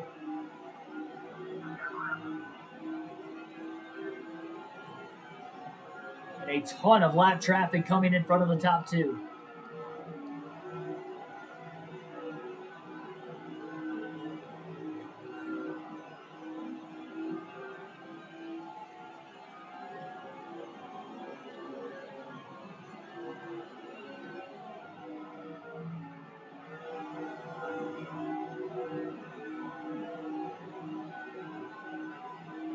Stewart's keeping up a decent pace, but look at this. 3 wide lap traffic into 3, not that far in front of the leader. Stewart gets hung up behind the 77 of Brendan Gaughan. Labonte trying to clear as many cars as he can. Biffle up the side draft to 142. Stewart still caught in traffic as they try to stay out of the way of Jimmy Johnson. Stewart trying to get to the inside as well. Johnson underneath his teammate Labonte down the backstretch. He'll try to clear him into turn 3. Johnson felt that was the perfect time to pounce. And lap traffic has costed Tony Stewart the lead. Now Terry Labonte's the first car lap down. Will he try to hold up Stewart for his teammate in the 48? And again, will Johnson have enough fuel to make it to the end of the race?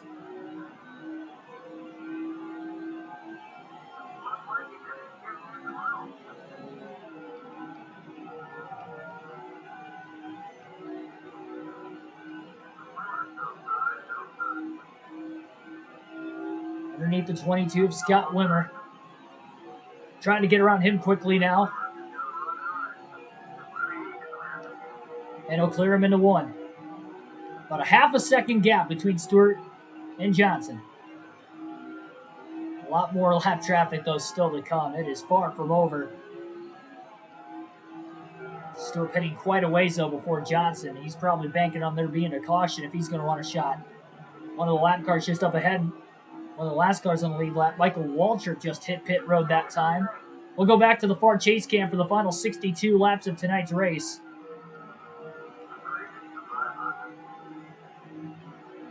Johnson trying to win his 3rd race with his paint scheme and trying to make it 7 wins in a row for Hendrick Motorsports. That would give him 10 wins in the first 17 races this season. Gordon's got 4 right now. Johnson's got 5. Gordon leads the points. Johnson in 2nd in points. A lot of cars are making their final stops already as the window is open to the end. For sure, from right now on. Risky, though, if we get a late caution, it's going to trap all those drivers on the lead lap that are pitting now a lap down. Their chances of winning will get laid to rest.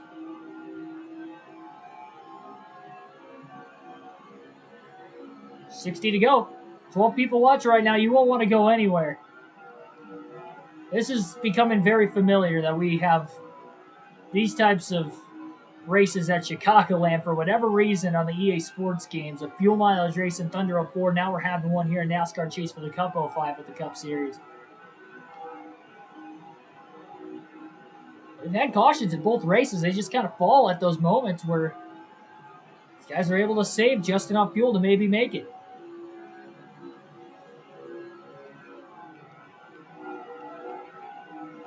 Stewart's pushing hard. He knows he probably can't make it to the end. That's why Johnson wasn't really focused on trying desperately to get around him. He was playing it safe. Stewart's just going to try to ride it out and hope for a caution at this point.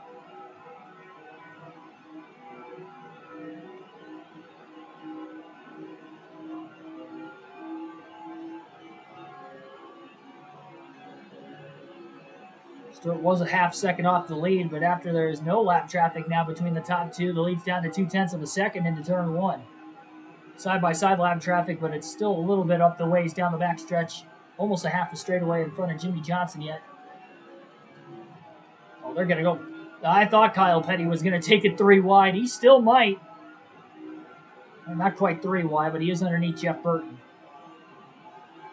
99, Burton thought about going up the middle, and now they're 3 wide in the tri-oval. Now they're definitely 3 wide, down into turn one. They all merge. They're going to try to stay out of the way of the 48. Johnson side drafts the 103. Trying to get around all 3 of these cars as quick as he can. And they're going to let the leaders try to race it out. Nice paint scheme for Kyle Petty tonight.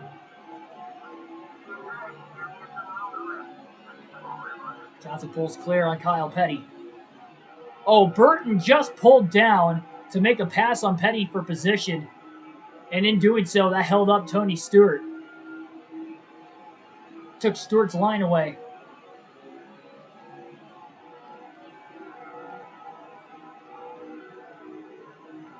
Now Stewart got tight and he ended up on the high side behind Burton.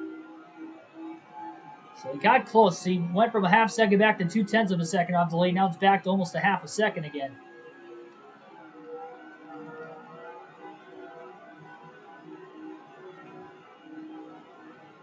Beat the Kraken in overtime, NHL 22. I'm going to get another older game, sports game related for the PS2. I think I'm going to get one of the older NHL games. I think the first one I had was 08 or 09.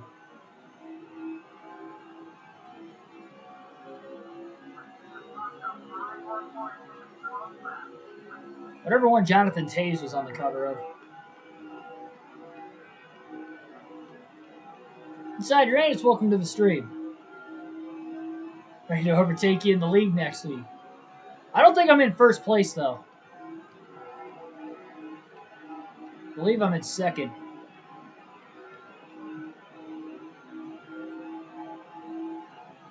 Only 3 weeks to go, too.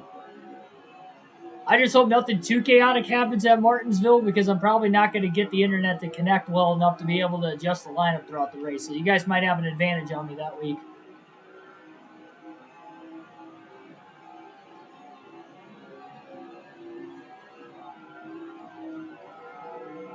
Side Uranus, of course, already getting 2 tickets to the race of his choosing next year. He's got a chance to double down for the playoffs, though. Might be able to get 4 for the same race or 2 for 2 separate races. It'll be his choice. If he, of course, wins the playoff championship as well. That'd be ultimate dominance there if you're able to do that.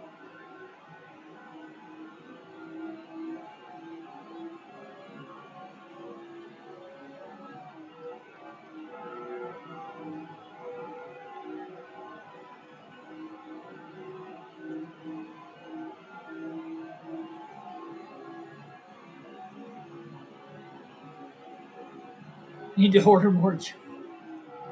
Hopefully the race is still going on in 20 minutes for you. This is going to be a thrilling finish. And it is going to be edge of your seat, nail-biting action to see if Johnson can pull the win off on fuel mileage.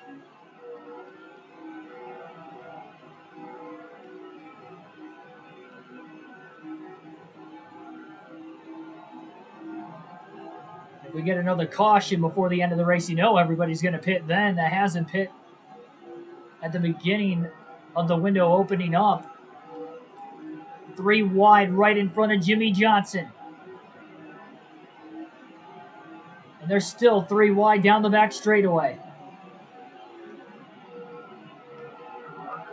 Johnson diving to the bottom as they all try to get out of his way. They merge their way in the middle of turns 3 and 4. Stewart's had a lot more bad luck with the lap cars. They seem to be staying out of the 48's way. Oh, cars in the wall. Rusty Wallace may have just clipped the lap car he was trying to pass, and that holds up Stewart. We do stay green. Stewart gets by everybody unscathed without any contact, but he definitely had to check up.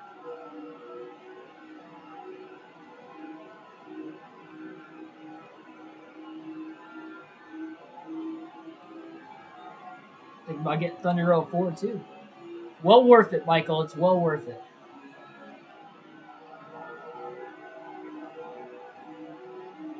Taze was on 11. Okay, so maybe there was... I know it was 08 or 09, though. Was it Patrick Kane? Was he on the cover of one of those games? I thought it was a Blackhawks player. It might have been Patrick Kane.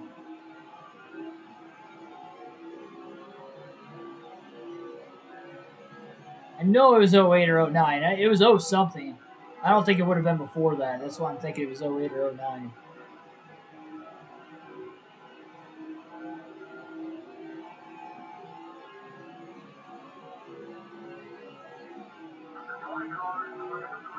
Stewart trying to get underneath Johnson. He's putting pressure back on him for really the first time since Johnson got around him. Stewart a lot wider, though, off the exit of the corner.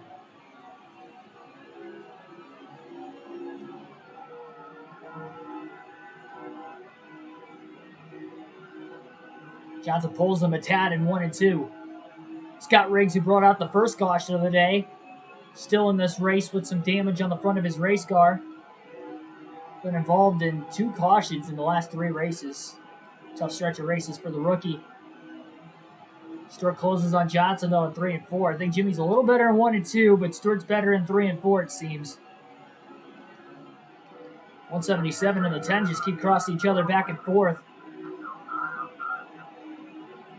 77 going to stay out of the way. Johnson clears. Oh, Riggs moved up.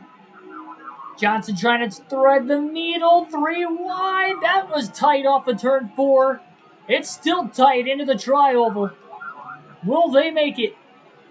Riggs tried to stay out of the way the best he can. Stewart did a great job beating the 48 to the inside. Jimmy's got a lot more grip than what he did in the first half of the race. And he's trying to hang on the high side. Tony Stewart clear up. And Tony Stewart's clear, but Johnson crosses him back over to the inside off 4. Johnson backed out of the gas way early into the corner when Stewart cleared him. Got a great crossover move, and Johnson's clear on the other end of the track into 1. Battle for the lead with just over 40 to go at Chicagoland.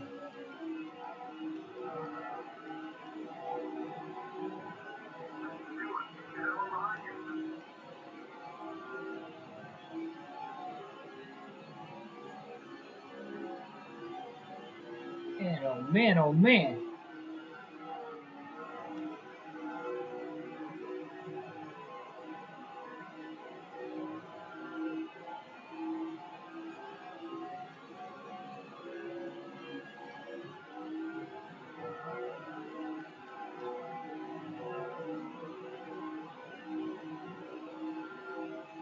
Gonna have to pause it when I get to the back stretch. I gotta pop up on the bottom right corner of the screen and gotta close it out so I can see the chat.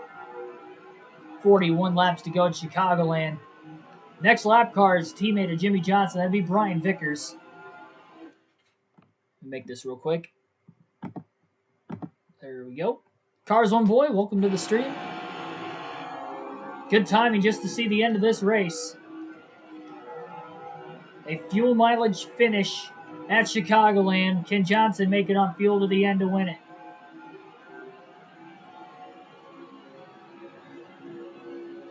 He is not going to save until he knows every car in the lead lap is pit.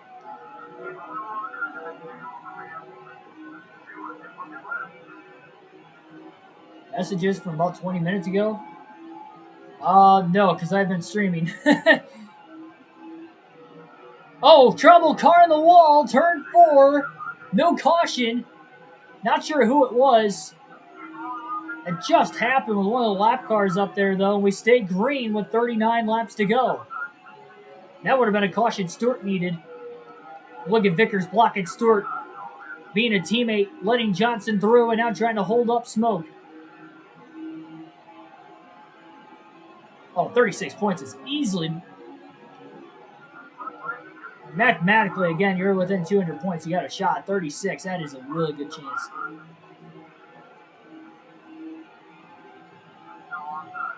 Yeah, it's super, super tight at the front of the league right now. Even tighter than what Daytona was. Daytona more of a wild card race than Phoenix, but it's going to be interesting. After trying to hit his marks in 3 and 4, he knows Stewart's better on that end of the track. Stewart got a little loose though off turn 4. Trying to get back into the gas.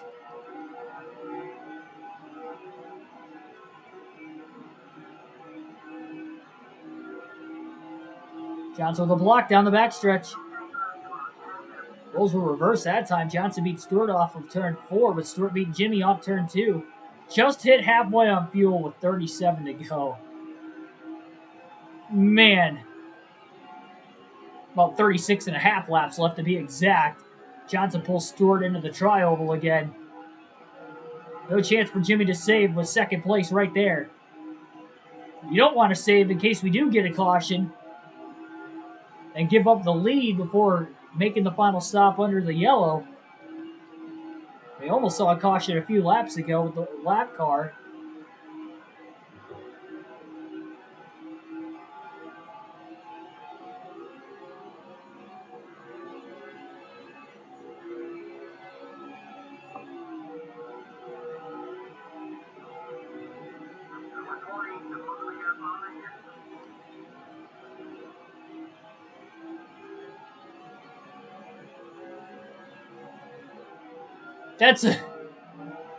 I was trying to read all that.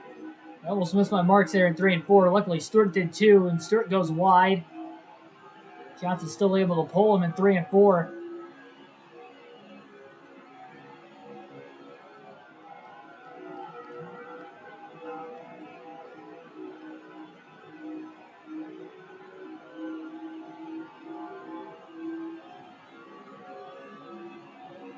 So what, you had a post that was getting likes from those people?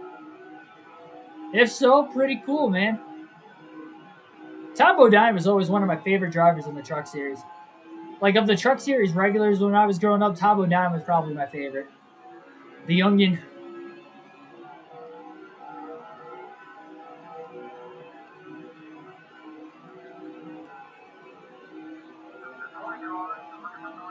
Definitely a Truck Series great.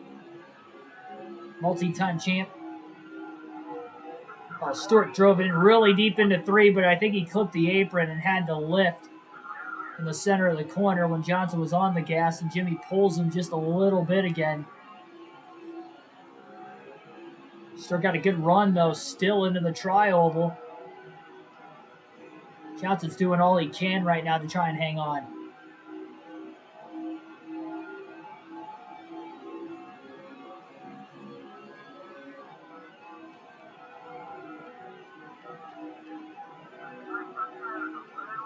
Right front start to wear.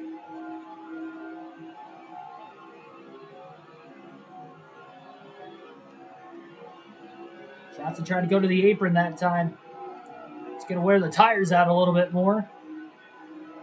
But he's doing what he can. Gen 4 cars don't get as good of a draft the cars do today, but still doing what he can.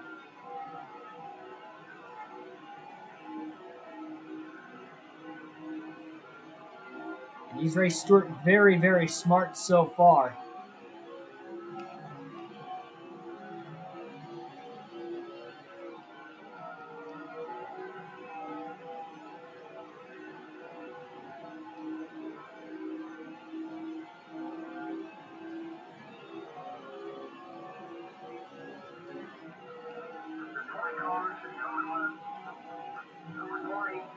Stewart to the inside in 3 and 4.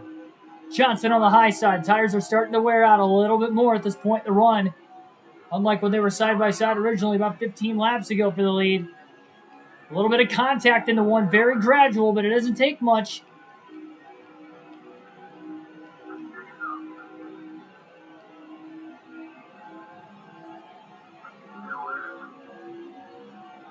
Definitely close quarters racing going on right now. They'll be coming to 28 laps to go this time by.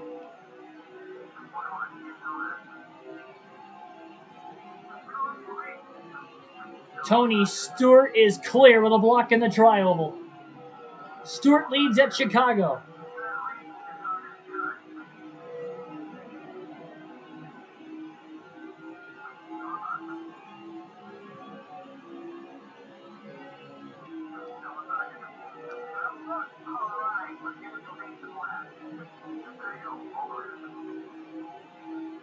Johnson got it back though the next lap. 27 to go. Johnson back in the lead at Chicagoland.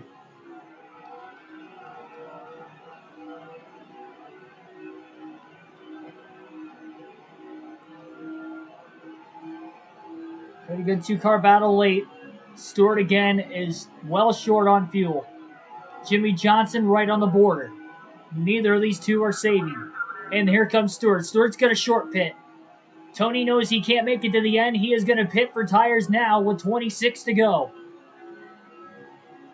He'll give up the battle for the lead, and he was hoping that maybe he had caused Johnson to push a little bit harder, using up just that much more fuel. Johnson is not interested in saving right now. Not until every last one of these lead lap cars pits.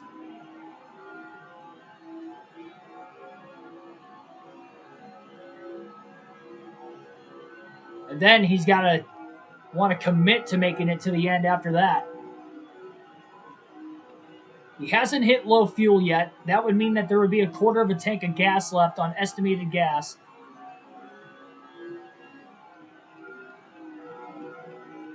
Terry Lewis, welcome to the stream.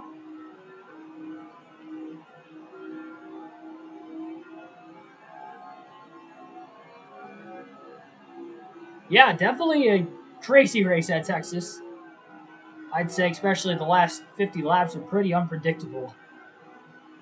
You usually don't see the Cup Series drivers race out of their minds quite like that too often compared to, say, the Xfinity or the Truck Series. Every now and then you do, and you definitely saw that on full display today.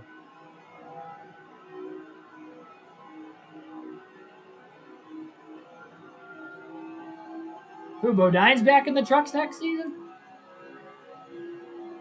For 8 races to get to the 800 career starts. Yeah, that'd be pretty cool. I think I heard something about that a few weeks ago that he rumored. Did he actually get a deal with a team though? I heard that he was interested, but I don't know if a deal actually went through. That'd be pretty cool. It was cool seeing Biffle come back for those one-off starts. I got to see him race at Darlington. Probably the last time I ever get to see Biffle race in person, so that was pretty cool.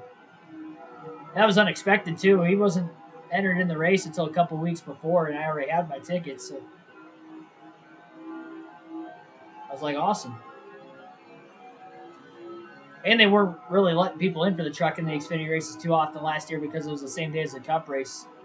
The gates weren't open at the beginning of the race, but I got there in time for the end of it at least. And by the time they opened our section of the grandstands up, and able to go and watch the Biff race it out for about 20 to 30 laps there at the end. Didn't run so hot. I think he finished outside the top 10. But hey, whatever. Make it a one-off start. You're just there to enjoy it. And if you win, bonus, which he did at Texas a couple years ago. So.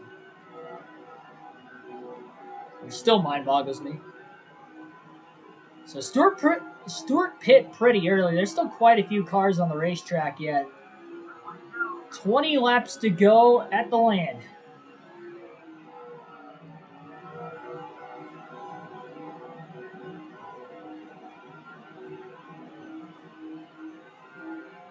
Johnson to the inside of the 132. Ben Baldwin. 198's been a tough car to pass. He's the next one up ahead. Only 2 cautions in the race so far today.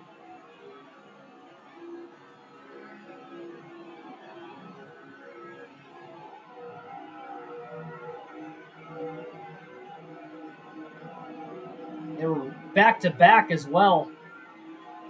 Lap 65, and then on the restart at lap 68 were the 2 caution flags. Kind of similar to how the cautions flew at Daytona last night. Nearly back-to-back there, only they had about 9 laps in between the cautions. Still not a huge break.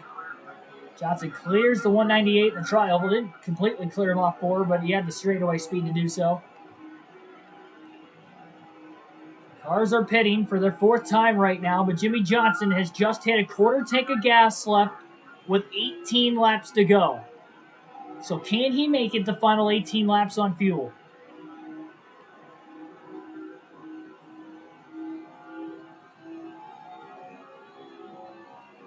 And will we stay green also, again, are the 2 questions. He's got about a 9-second lead and growing. Mentioned at the weekend of Talladega. Yeah, I remember him mentioning it. I just don't know if he got a ride. Really thought Tyler Reddick was going to win. He had a great car. He was in the top 10 all day. He was really in the top 5 the entire second half of the race. He had a great car. Almost capitalized. A little too aggressive there with Byron. That may have costed him. Because honestly, it looked like Byron and Reddick were possibly faster than Larson on those restarts on the old tires, but Larson kept getting good jumps, good pushes. Obviously, having the clean air, especially at a track like Texas with this package, helps too, but it almost seemed like Byron and Reddick were getting held up there for a little bit by Larson. I don't think Larson quite had the car he had in the first half of the race at the end of it. Which we've kind of seen with Larson in 500-mile races, kind of like Atlanta earlier this season too. So, but he got the job done though.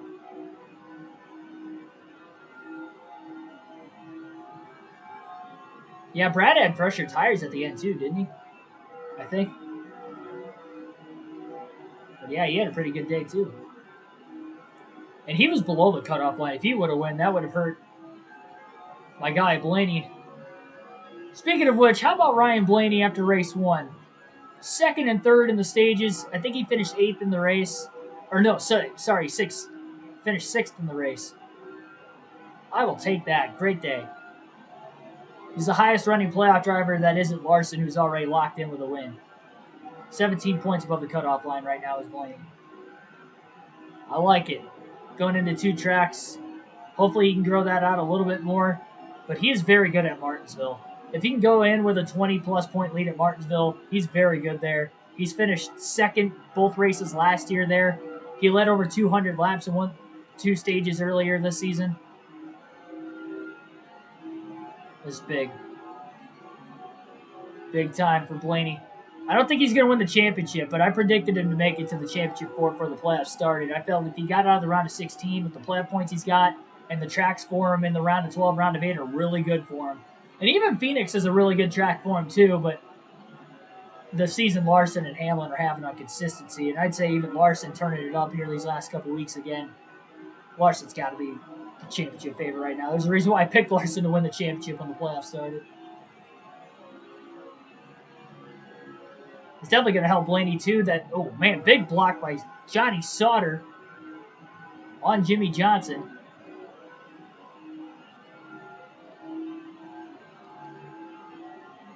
$11 to go.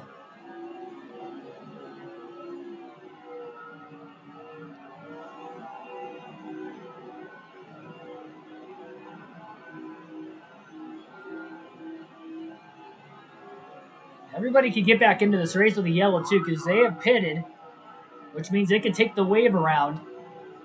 If Johnson pits under the yellow, which you might as well if we do get a caution. Finally passes Sauter, who's holding him up there a little bit. 10 laps to go at the land. Mark Martin, Ricky Craven side by side into one. They battle for positions late.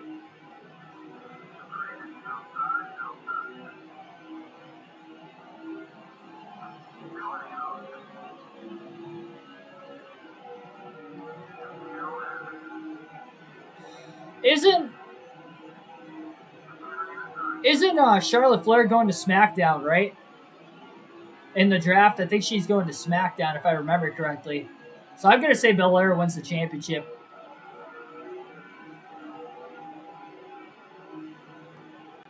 Well, maybe not. Only because there's a triple threat match at Crown Jewel for the championship too, if I remember right. So maybe she won't be in that.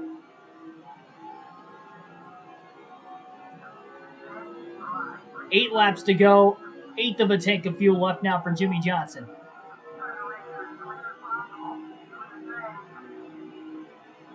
For the most part, still looking pretty good.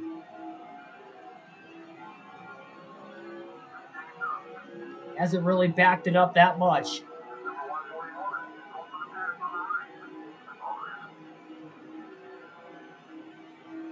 Thanks to Marco Simonis. Getting that Camping World sponsorship. Yeah, but what team is he running for, though? He's got sponsorship, but is there a ride available? I'm sure somebody will give a ride to a guy like Bodine.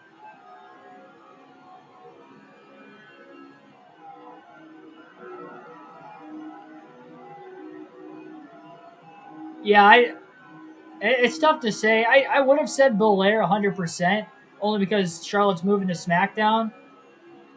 But I think Belair is in the triple threat match at Saudi, so I don't know.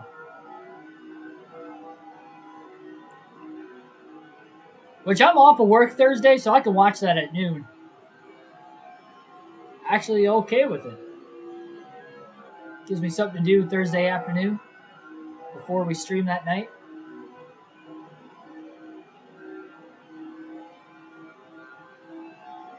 Five laps to go at the land. Jimmy Johnson trying to win at a track that he never won at in his NASCAR Cup Series career at Chicagoland. In fact, when he retired, outside of course, the Charlotte Roval, which he only had a few attempts at, this was the only track he never won at in his NASCAR Cup Series career. By the end of it, we're trying to rewrite history, getting Johnson the win here today. Just hoping he's got enough gas to the end of the race. 4 to go. For now, it is still looking pretty good.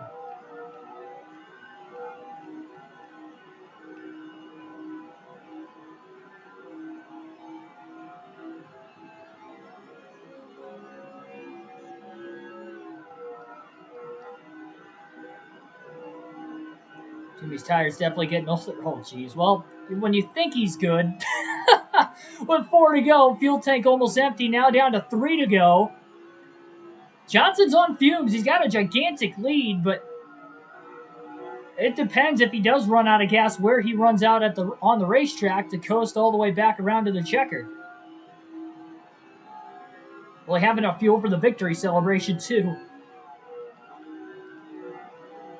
He's not backing out. He wants to get to that white flag.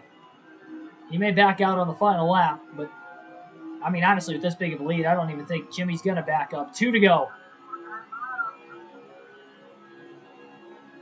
Johnson's really stretching it, trying to make it on 3 stops when everybody else pitted 4 times. His fuel efficiency that much greater than everybody else. This was even short pitting his first stop of the day. 2 caution flags, of course, allowed him to save gas earlier in the race. About 6 laps worth to help put him in this situation, even with short pitting. Stays out again. He's going to risk it. White flag in the air. 1 lap to go at Chicagoland for Jimmy Johnson. Trying to give Hendrick Motorsports their 7th consecutive victory. 4 for Johnson in the stretch so far, 2 for Gordon. Johnson trying to get his 5th in that stretch and his 6th total on the year. He's got enough to coast to the end from here. Off turn 4, checkered flag is waving. Jimmy Johnson wins the fuel mileage race at Chicagoland.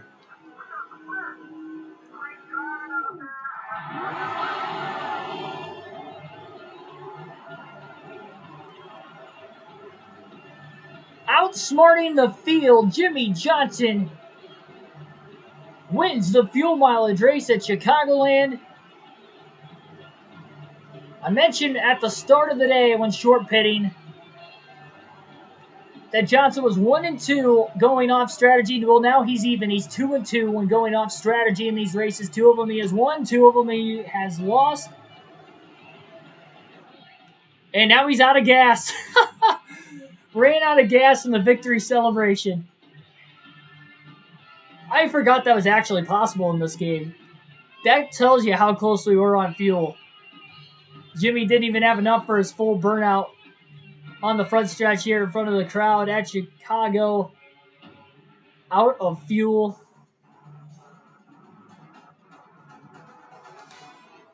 Jimmy Johnson outsmarts the field. I should say Chad Knaus and Jimmy Johnson outsmart the field. Of course, can't forget Knaus with the call there. Johnson with the win. But with Gordon finishing third, I think Gordon still has the points lead. I'm not sure who led the most laps today. Johnson actually did 155 laps led in the 267. I did not realize we led that many laps in the race. Over half the race still, despite starting at the rear. Tony Stewart finishes in second. Again, Jeff Gordon third, and he also led laps today, unlike at Daytona. Dale Earnhardt Jr. finishes fourth. He won at Daytona. I don't know why I said that. Matt Kenseth rounds out the top 5, though. Kevin Harvick sixth. Ryan Newman seventh. Casey Kane eighth. Ninth was Dale Jarrett. Bobby Labonte rounds out the top 10. And look to see who all DNF'd. How about running out of gas in the victory celebration? That shows you how close it was for Johnson on fuel, despite the margin of victory. Pitted one less time, which is why he had that big of a margin of victory. If he would have had to pit, he probably wouldn't have won the race. Stewart pitted 17 laps before the finish. He probably would have cycled back in front of him. So he had to run it. He was committed in it. Well, he got the job done. Max points day for Jimmy Johnson. So Boone Ferguson, Elliott Sadler for the third straight race as DNF. That is terrible for him. He was 8th in points 3 races ago, 3 straight DNFs. He was 11th, only 2 points back after last night's race at Daytona DNF, and now he's going to be even further back. You got to feel bad for Elliott Sadler for winning the 500. Had a great first half of the season, and his second half of the regular season starting to just fall from grace.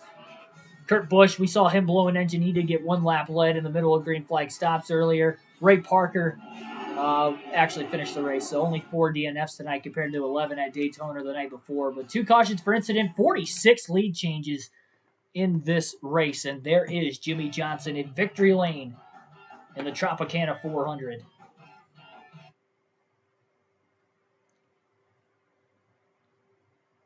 I feel like Lesnar will find a way to win. I don't think so. I think Lesnar's going away. I think he was just coming out for the Saudi pay-per-view. Getting that money and heading out. But I don't think he's leaving with the title. Reigns is on too big of a run right now. Next race will be tomorrow night on the channel, 6 p.m. Eastern Standard Time for the New England 300 at New Hampshire.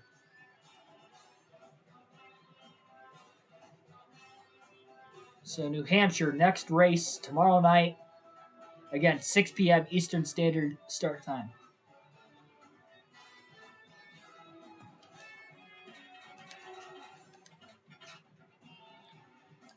That's not what I wanted to go to. Not yet. Alrighty. Yep, Jeff Gordon still has the points lead with a consistent third-place run. Jimmy Johnson, through 17 races, still has not led the points this year despite 6 victories. Gordon's got 4, though. I mean, he's not that far behind him, and obviously he's been besting him just enough. He's 19 points ahead. Ryan Newman's still there, though. He had a great day again today. Led some laps as well. Newman, 3rd in points, 99 back. Kevin Harvick, 165 back, so it's still close within the top 4 in points. You got Dale Jr. 5th. Tony Stewart back up to 6th, starting to get momentum back. He DNF'd at Daytona, but a good top 10 here today. Kurt Busch DNF today, though, falls back to 7th. Bobby Labonte, 8th.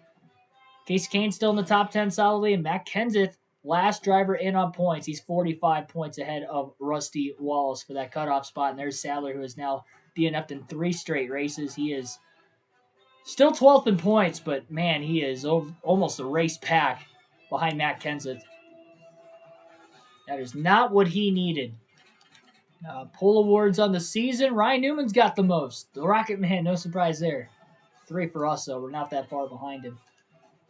Like, share, and subscribe for more daily NASCAR content. I'll see you guys tomorrow at 6 on the channel. Hopefully, again, you enjoyed the Texas race today. Post-race analysis video will also be on the channel tomorrow, well before the start of our live stream. Hope you guys, again, enjoyed. Have a good rest of your Sunday night, and we'll be back and better than ever tomorrow.